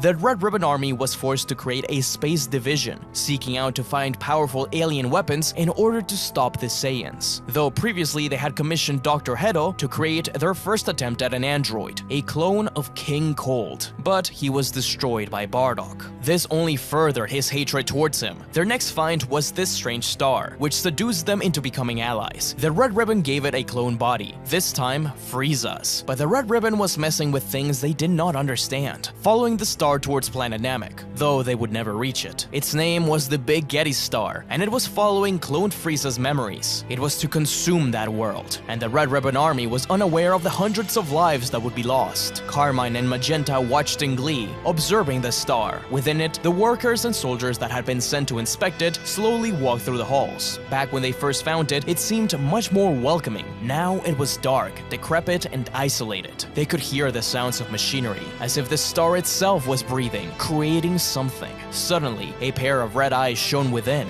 Then 2 more sets, and 2 more. They were incomplete, but they were Mecha Frieza clones, and in a matter of seconds, those sent to the star had been absorbed by it. Their screams drowned out as the liquid metal consumed them. Bardock could sense key signs disappearing. They needed to act. Whatever this was, it was no good. Unlike the movie the Big Getty Star comes from, Bardock caught up to them before the army of Metal Men was complete. It had just begun developing them. His future sight had indeed worked. They still had time to stop it. 17 and Bardock parked the ship by the cargo of the other. Then Bardock turned around. Alright, come out of there. I know you're here. Aw, what? I was hoping to make a more dramatic entrance. What are you doing here? Shouldn't you be in school? Well, the Great Saiyaman X can't afford to skip school if it means the safety of the universe. Right, Trunks? Right. I didn't even know you were here. Either way, stick by me. Instantly, they were faced with hundreds of robots. They weren't incredibly strong, as each one fell with a powerful strike. But it was obvious the Big Getty Star was developing. They needed to move quickly. Bardock yelled at 17 to head towards the control room and try to stop it. Meanwhile, he will head in there and destroy whatever is left. Him and the kids rushed towards the core. On the way there, they were encountered by dozens of zombie-like Friezas. This was Bardock's worst nightmare. These metal Friezas were incredibly powerful, but sloppy. Bardock made sure to stay ahead of the kids, his Super Saiyan 4 protecting them. Frieza couldn't say much beyond Saiyan and Monkey, and every time they punched one down, they slowly regenerated. 17 reached the control room, threatening Magenta if he didn't shut all of this down. He refused, saying that this is what the Doctor and his father would have wanted. He always knew 17 was a lowly traitor. The android was getting annoyed, as it soon became clear that Magenta didn't care about the lives already lost down there. They were just a means to a goal.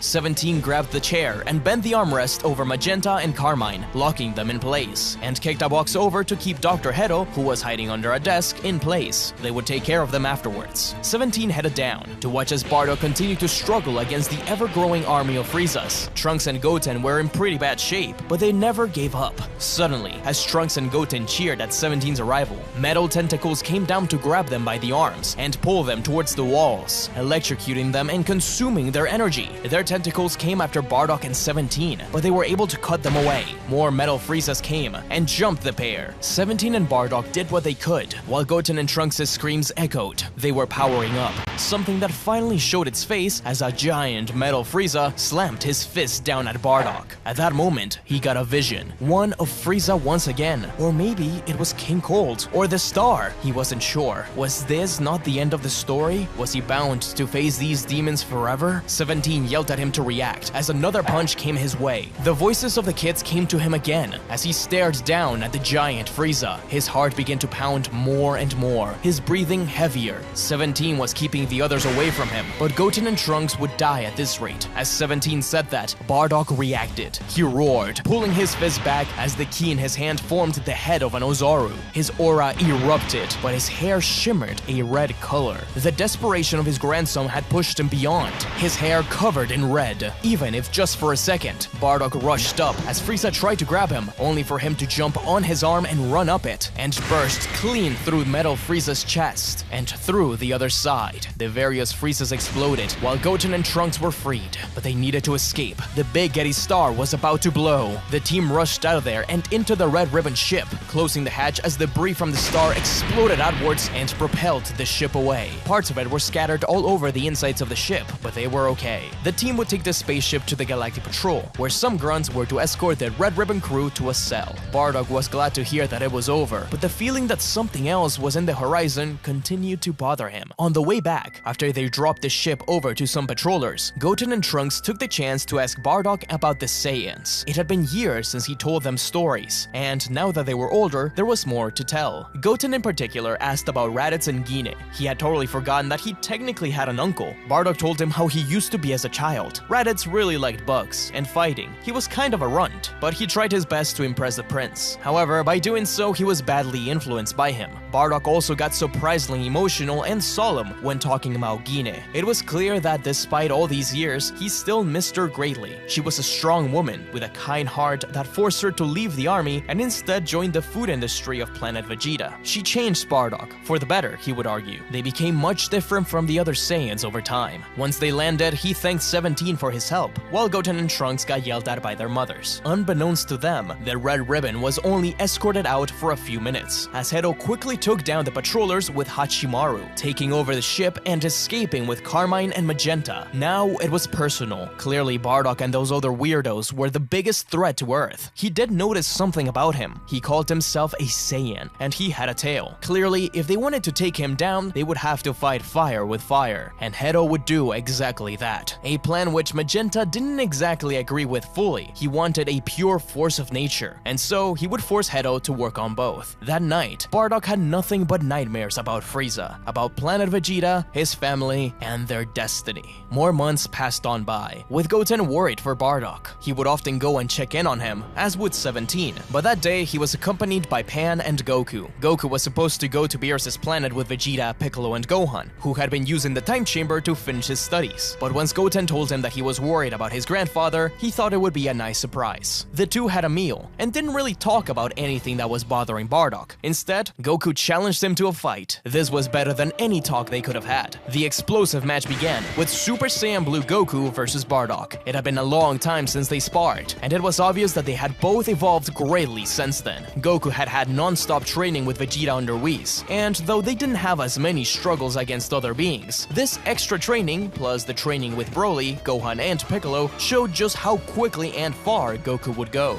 But Bardock hadn't been slouching. His own power had changed, now showcasing a powered-up version of Super Saiyan 4. This was what true peace was like for Saiyans. That was until an explosion separated them both, and greatly wounded Bardock's arm. Through the smoke and debris of the house, Goku and Bardock yelled out for Pan. She was okay, she exclaimed. Goten was protecting her, ready for anything. But something was wrong. They could hear footsteps around them but couldn't see who it was. Goten's eyes shifted back and forth, holding Pan tightly, until he was grabbed by the back of the neck and slammed to the ground. Goku moved, but a fist came through the smoke, with Goku punched across the face. Bardock tried to focus, foresee what was coming, but his head was pounding, going back to Frieza and cold. What was wrong with him? Finally, he saw it, a punch coming his way, but it was too late. His head hit the ground. The two tried to get on their feet, finally locating the being responsible. A woof of bright golden energy pushed away the smoke, a red visor piercing through it. In a flash, he continued the assault. This time, Bardock was ready, predicting a punch and throwing him off balance, only to be slapped away by a tail. Goku used this chance to fire a Kamehameha. The enemy was hit, though he declared that something so simple wouldn't be enough to stop him, hiding once again between smoke and shadows. His voice whispered around them. He called himself Gamma. Though the voice modulator made it sound strange, Bardock swore he recognized it. If you are good, the shadow's wings are a welcome protective blanket. If you are bad, you know its touch as a black splinter of fear. Bardock continued to try and focus, but he couldn't. He was overwhelmed. With a quick spin, he fired a blast behind him, but the enemy was not there. Instead, it was Goten and Pan jumping back. He'd made a mistake. He wasn't fighting correctly, but to their surprise, Gamma appeared before them and opened a barrier. Yet, part of his mask broke off as the barrier barrier cleared, Goku and Bardock's eyes widened. No way. Raditz! Goten's head spun. His uncle? The evil Saiyan who kidnaps Gohan? He'd only heard about him, never expecting to meet him. The two were in shock, and Bardock didn't even react as Raditz rose his hand to fire another devastating blast. With Goku saving his father just in time, not only was he a Super Saiyan, but his power was so much greater than anything it should be. How had he survived? Goku recognized the symbol on his chest. He was an android. Bardock tried to talk to him, but Raditz smirked. His father? That was rich. Just because he too has a tail doesn't mean he's a murderous alien like Bardock and Goku. He's here to stop them and Capsule Corp once and for all. This was all confusing. Clearly Raditz had no memories of who he used to be. But why? Why hadn't Bardock foreseen this? At that moment, he realized that his obsession with the Cold Clan had blinded him to everything else around him. He never expected this. Never expected his own son. Far away at the secret Red Ribbon HQ, Hedo admired his latest creation, this android whom they seemed to call Raditz, codenamed Gamma. He had been a long since abandoned project from the good old Dr. Gero. When spying on Goku for all those years, his spy bug witnessed the battle against Raditz. His body was recovered from the battle site, but Gero used its DNA and research towards 17 and 18, instead of turning him directly into an android. Now, many years later, Dr. Hedo had picked up the project. His experience with biotechnology, especially when it came to zombie-like androids, meant he could fight these Saiyans with another Saiyan. Magenta chuckled as he commanded Raditz to kill them all. But it was obvious to Goku that Bardock was holding back. Goku fired a volley of blast at Raditz. He tried to keep him away from his family. The android deflected them all, with one of them heading directly into a herd of bison. To their surprise, however, Raditz appeared before the animals and tanked the blast. Goku couldn't believe it. There was really something off here. Raditz was a monster. But he now thinks they are the villains? Bardock yelled at Goten and Pan to run away. The young Saiyan tried to argue, but an explosion near them was all they needed. He needed to keep Pan safe. Raditz, you don't need to be someone's slave.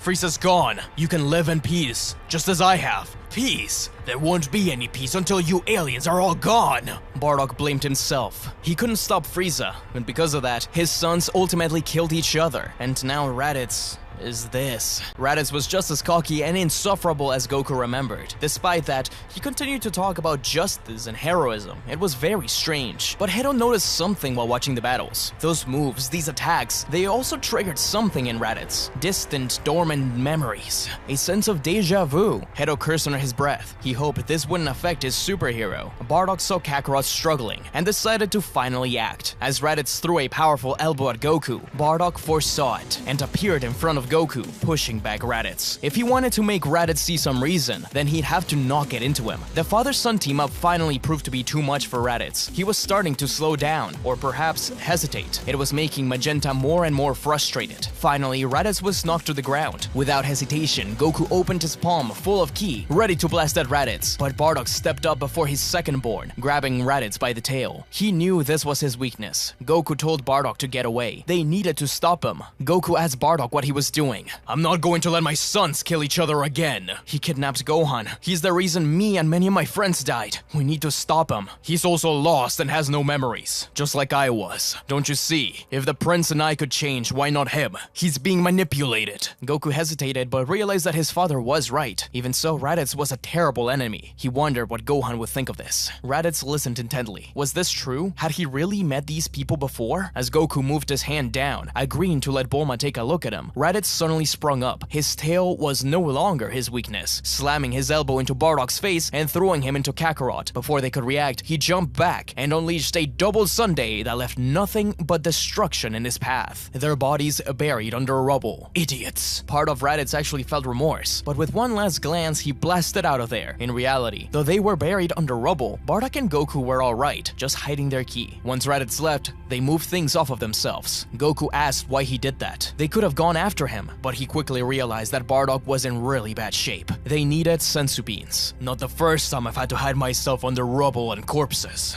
They need to regroup and figure out what's going on. If the Red Ribbon Army is behind this, then things could get a lot worse. And things did get a lot worse. As Goten flew away with Pan, she pointed something flying up ahead. Raditz. She was worried that this meant Goku and Bardock had lost, but by sensing ki, Goten said that they seemed okay. Pan, excited as ever, said that it was time for them to investigate, breaking free from Goten and running surprisingly fast in the same direction. Goten tried to stop her, but he realized that he was using too much ki and would be easily spotted. He had no option but to run alongside her, finally catching up, only to watch as Raditz disappeared into thin air. A force field. Pan was enthusiastic to find out more, while Goten was wary, but if there was a chance for them to figure out something, then surely this was worth it. Goten told Pan to stay quiet and lower her ki as they went in. Raditz sat atop of the Red Ribbon HQ.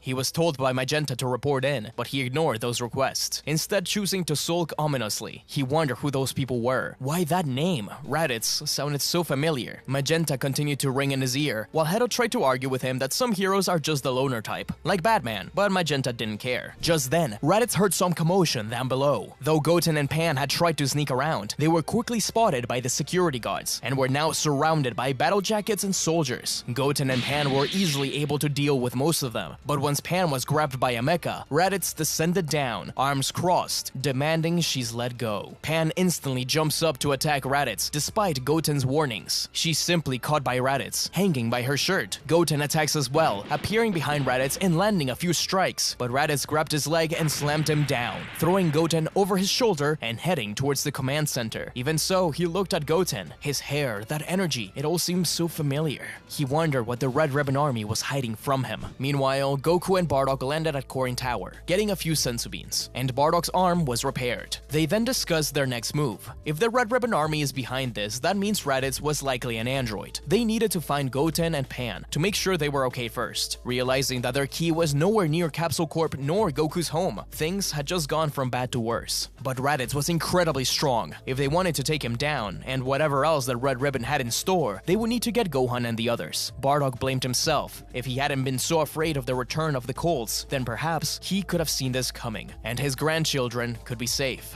Goku told him to not blame himself, but first he was going to go to Beerus' planet to get Gohan. Bardock in the meantime contacted Granola, asking him what happened to the ship full of Red Ribbon soldiers. That's when Granola realized that according to the logs, the ship never arrived. They should have been here weeks ago. Bardock gulped. So that was it. He told Granola to get a squad ready. They'll have some arrests for them. At the Red Ribbon HQ, Pan and Goten were locked up as Raditz watched over them. Hedo argued with Magenta that kidnapping two kids isn't a great idea, but Magenta insisted that if he wanted to draw out the other aliens, then this was a sacrifice worth making. As Hedo and Magenta exited and continued to argue, Raditz said before the prisoners. Pan stuck out her tongue, while Goten tried to find out how to escape. So, is it true you kidnapped my brother? I don't know what you're talking about. I've never kidnapped anyone. Heroes don't do that. How do you explain this then, Uncle Raditz? First you kidnapped my brother, now his daughter? He's gonna come down here and kick your butt. There's that name again, Raditz. You evildoers come up with crazy villain names. I'm Gamma. There is no Raditz. Wait a minute, you don't know who you are, do you? Do you even know what you are? Raditz looked down at the ground. He was an android, a creation of Dr. Hedo. He didn't need to answer any more questions. He was the strongest warrior in the galaxy. But once Goten brought up the fact that he had a tail, Raditz raised an eyebrow. He had never questioned it. He just thought it was an aesthetic, like a cape or something. No, Goten responded. He was a Saiyan, like himself, even Pan. They don't have tails, sure, but their grandfather does. Bardock. There was something familiar about it too. Bardock, Raditz, their hair, the sense of deja vu. Despite his directions and better judgment, Raditz turned off his radio and began to ask questions. He insisted he would never do such a thing, but what else did he know? Goten said that he didn't know much about it. He wasn't born yet, but according to his father, Raditz arrived on Earth, revealed that he was a Saiyan, and kidnapped Gohan, saying he'd take him into space unless Goku brought 100 dead humans, or something like that. It was thanks to Piccolo that they won, as both brothers died. Raditz couldn't shake the feeling that Goten was telling the truth somehow. But then, why was he here now? Why couldn't he remember anything? Goten revealed that his parents, and even himself, dealt with the Red Ribbon Army before. His friends, 17 and 18, were once normal human beings, until they were kidnapped and turned into androids. They have no memories of their past lives. Goten then realized that by telling him all of this, perhaps Raditz would turn evil again. But Raditz insisted that he was a hero. If you're a hero, then you'd be helping us. The Red Ribbon Army is evil. You think heroes would kidnap a young girl like this? I fought one of their creations in space. If this goes on, Earth isn't real real trouble. I don't care if you were once evil. If you want to be a true hero, then now's the time. My granddad also lost his memories. He was controlled by evil people, but now he's one of the greatest warriors I know.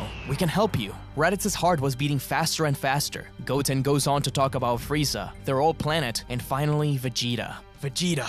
I know that name. That bastard. He's actually not that bad nowadays. I can't remember much more, but I remember him. Why do I remember him? Get away from her! Raditz was punched across the face and into a wall as Pan cheered for her dad. Goku, Bardock, Gohan, Piccolo, and Vegeta all arrived. Hedo, Magenta, and Carmine ran over to the cell. Hedo sarcastically said that their plan had worked, as Magenta commanded Raditz to attack. Goten tried to tell Gohan to wait and listen, but nothing would get through, as Goku got the kids. The android burst into Super Saiyan, matching blows with Gohan. Once again, Raditz insisted that he was a hero, but Gohan pushed him into a wall. Had he come back for revenge? First himself, now his daughter? They would never join evil Saiyans like him. That's when Raditz realized who he was, the boy Goten has spoken of. So, it was all true. He really had been a villain. Gohan slammed him into the ground. Raditz had to defend himself. He clicked a button on his wrist. Various clones of himself appeared on the battlefield to attack Gohan, as the others joined in the fight. Bardock threatened the Red Ribbon personnel. He warned Hedo not to mess with things he didn't understand. Why his own son? Had he done this out of spite? To truly hurt him? Hedo, terrified, tried to tell him that he had no idea they were related. He had just been found by his grandfather.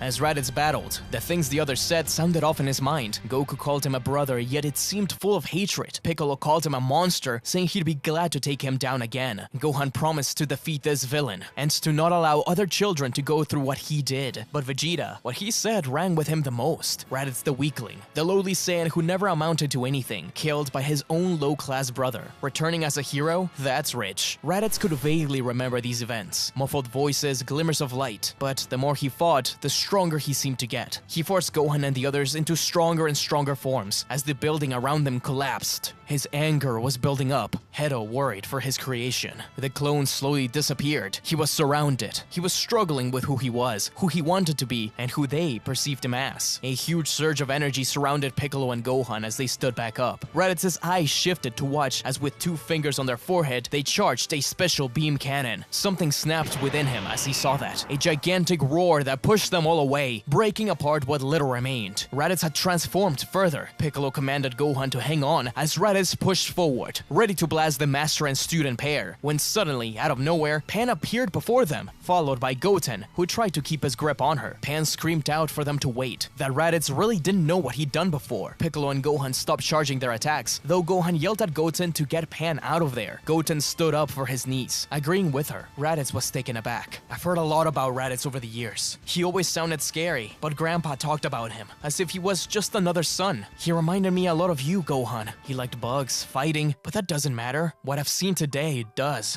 Raditz really wants to be a hero. He's been doubting everything the Red Ribbon Army has been saying to him. He's been manipulated. He didn't even know he was a Saiyan. Is it right to punish him for his past when he's an entirely new person? I need to stop them. They won't stand a chance against me.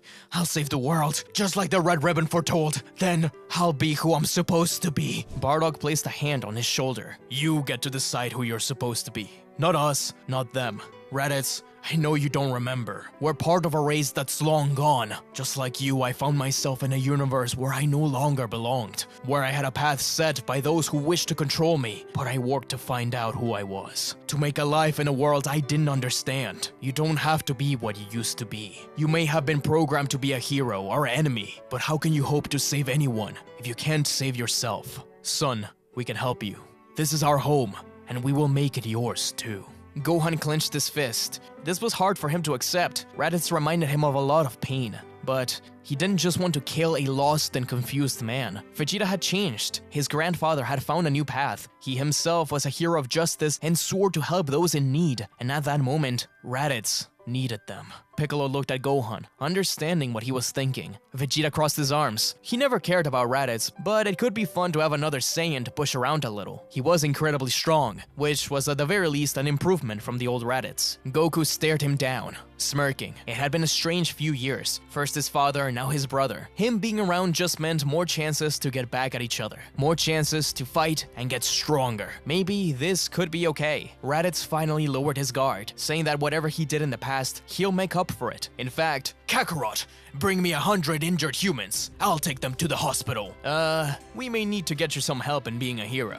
Watch out! Hedo's ship came crashing down. In the commotion, Magenta and Carmine had snuck out and into the chamber of their top secret project. A being of unimaginable power unlike any other. Everyone's hearts sank. They couldn't believe what they were seeing. Horns like King Cold, metallic patches and tentacles like the Big Getty Star, and the ominous and terrible presence of Frieza. It was a mutated monster unlike anything they had ever seen. Magenta had forced Hedo to use everything he learned through their failed projects to create what they deemed as the Saiyan's true nemesis, named Cold Max. Bardock froze. Those visions he had, he thought he was preventing them, but was he actually just carving this path? A giant flare of ki blasted from its mouth and down to the group, all of them jumping away. Instantly, Bardock, Goku, and Vegeta rushed forward, with Gohan and Piccolo beginning to charge their special beam cannons. The monster roared a terrifying and pained scream as he slammed his giant tail across the battlefield, a swoosh of wind cutting through the team. Its strength was unquantifiable. It lifted 2 fingers up, firing death beams like a machine gun. Raditz had no question now. If the Red Ribbon was willing to create a monster like this, hurt its own planet like this, then they were truly the bad guys. He couldn't allow himself to be manipulated. Goku's Ultra Instinct activated, as at the same time, Bardock's Ultra Perception allowed him to predict where and how to avoid the death beams. Avoiding each one by one, they closed in on Cold Max, but Bardock's power wasn't an instant dodge like Goku's. A tentacle from the back of Cold twisted to grab Bardock, then another and another. He couldn't avoid them all, as one pierced through his arm and began to electrocute him, draining his energy. This distracted Goku for a second, allowing Cold to slam his tail down on top of Goku. He caught it, struggling to push it back. Raditz swooped in,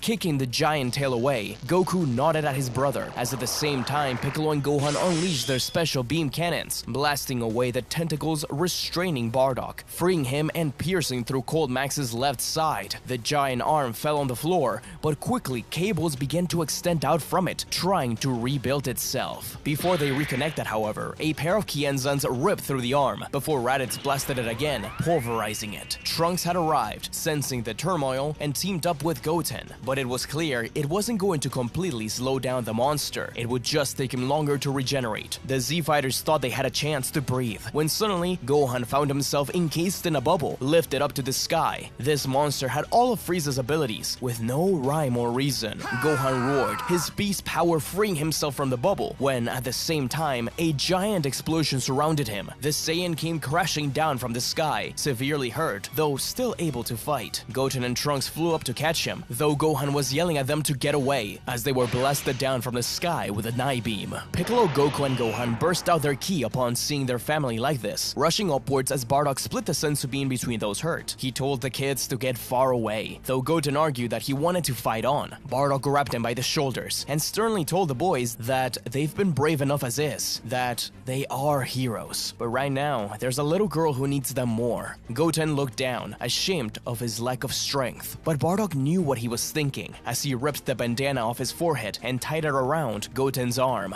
It's not that you aren't strong, it's that I need you to give me strength to fight on. Go protect Pan. I'll see you soon. Bardock blasted off, and without hesitation, the boys rushed to get Pan. As Bardock looked into the eyes of the beast, he thought about everything that had led up to this moment. His sacrifice against Frieza, appearing in this strange future. He wasn't going to be defined like this. He wouldn't allow Frieza, the Red Ribbon, or anyone else to destroy his home again. This ends here. As all the fighters fired blasts, attacked the monster, and more, Bardock had a vision, something he'd seen on planet Vegeta and countless of times in his nightmares. The death ball decimating the planet. Between the horns of the monster, a deep red ki ball was formed. The Z-Fighters tried to get close to it, but every move they made was countered with a powerful punch that rocked the earth or a set of death beams. Bardock knew if this kept up, the world would be truly over. The earth was crushing beneath the monster's power, and natural disasters occurred as the gravity of the death ball pulled everything towards it. Buildings were ripped from the ground and launched towards the death ball, only serving something to add to its mass. But Bardock had dealt with this strange star before, and he killed the real Frieza. He wasn't going to allow his family and friends to suffer the same fate as Gine. Bardock's ki began to rise and swirl around him as Piccolo was smashed into the ground.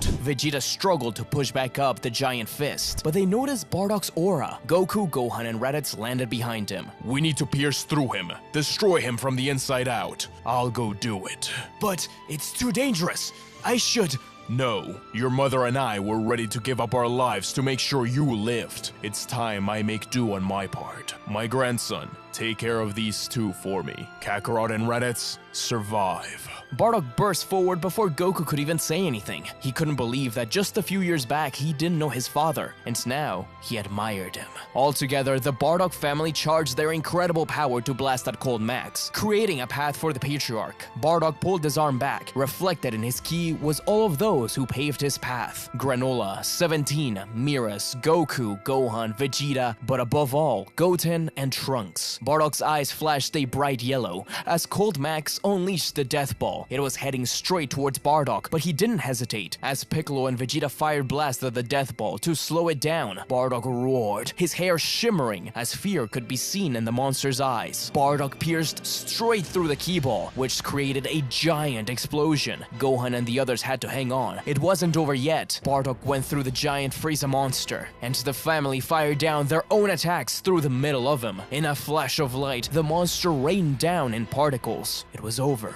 The giant crater that once used to be Cold Max remained, but Bardock was nowhere to be found. They all looked around for him, but there was no sign.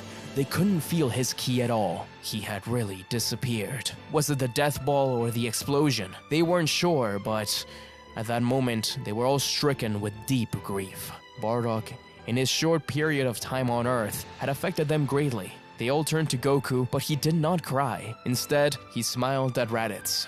Come on, Raditz. We've got a lot to do, and a lot to tell you about our dad. The Galactic Patrol descended down, with Granola really hurt to hear about Bardock's death. Goku placed a hand on his shoulder, and the two nodded at each other. It was a gloomy day for the patrol, who had worked together with Bardock for many years. The team arrested the remains of the Red Ribbon Army, with Raditz defending Dr. Hedo. As much destruction as he'd caused, he knew he really wanted to be a hero. Hedo offered to try and recreate Bardock, but they all denied it. Wherever he was, they hoped to see him again. But if it wasn't meant to be, at the very least, he was with his wife now. Granola stared into the distance. Bardock had really meant a lot to him. It felt like just yesterday they went on an adventure together. Miras and Granola had gone after a space wizard, and Granola just got a gut feeling that maybe they could get Bardock on this mission. Miras agreed, knowing just how dangerous Moro was. Bardock took it a lot more seriously than both Goku and Vegeta would've. He was even kind enough to get Majin Buu's help, courtesy of the Kaioshin. Together, they were able to stop Moro. It was a simple mission for them. The wizard didn't even get a chance to make it to Namek. Granola didn't know that would be the last time he'd see his old friend, as he placed a hand on Granola's shoulder and told him that he was proud of him.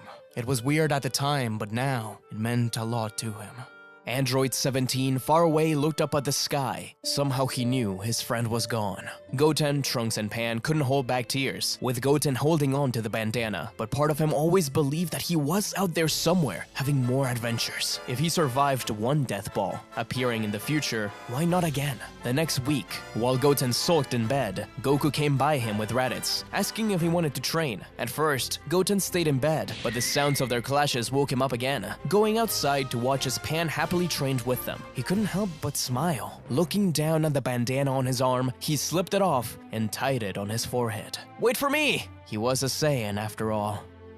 Darkness slowly blurs out from the sky. Bardock's armor was severely damaged, his breathing heavy. Where was Cold? Where was his family? He began to hear something, a voice that sounded like Goten. Bardock gasped, jumping to his feet and running, turning the corner on a small house. He realized that he'd been here before, but with his head pounding, he wasn't sure where. But suddenly, his heart skipped a beat. Things calmed down. Goten? No. Who was this? The 4-star ball rolled over to his feet, picking it up. Put your head up. A Saiyan never bows. Not anymore. But who are— Bardock looked at this young boy. He looked like Kakarot and Goten, but Bardock went to touch his own bandana, realizing that it wasn't there because the boy was wearing it. Bardock smirked, realizing what was going on. It happened again, but his family survived. His sacrifice allowed them to prosper. Perhaps he really could never stop destiny. Maybe he was always meant to give up his life against the Colts so they could live on. Bardock placed a hand on the boy's shoulder before moving to his collar and picking him up by it. If you have something to fight for, then fight with your head held high. What would your ancestors say? Come on, kid. You have to keep on living. Don't you know what you are? Goku Jr. was afraid at first, but high adrenaline kicked in. This all resounded within him. His aura began to spark up as Bardock smirked, and alongside him burst into a Super Saiyan. The boy was surprised, but he shook his head. I couldn't do it. I couldn't save Grandma Pan. Even with this blonde strength, I couldn't do it. You really don't know what you are, do you? Bardock said, putting down the boy. You're not just a Saiyan. You're a Super Saiyan. You have the power to defy fate. All you have to do is have the will to fight, the will to live on.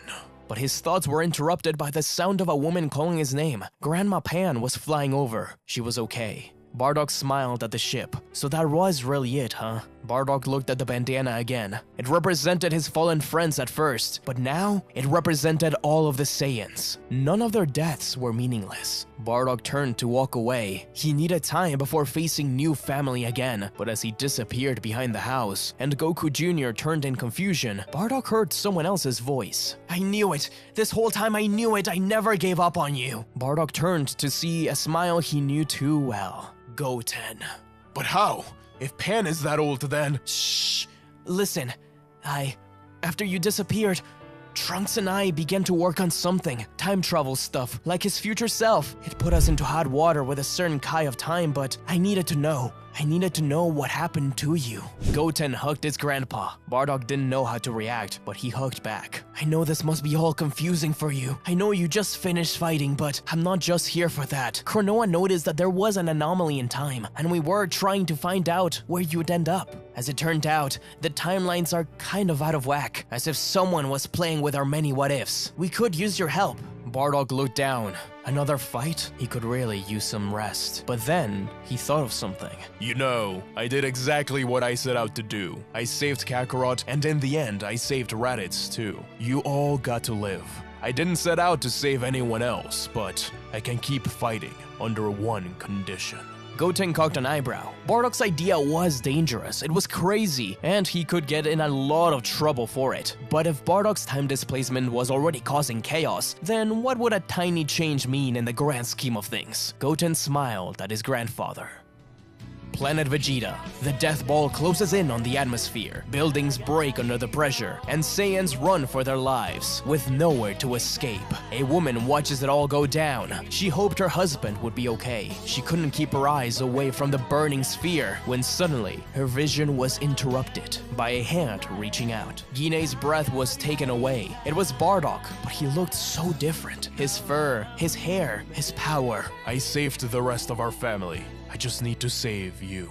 Bardock knew he couldn't save all the Saiyans. That would be a much bigger change. But this could go unnoticed. Guinea didn't know how they could get away from this. She really thought everything she knew was done for, but she trusted Bardock. She could see in his eyes years and years of growth. Many adventures she never saw. Somehow she knew they had a lot to catch up on. Without a question, she took Bardock's hand and they disappeared.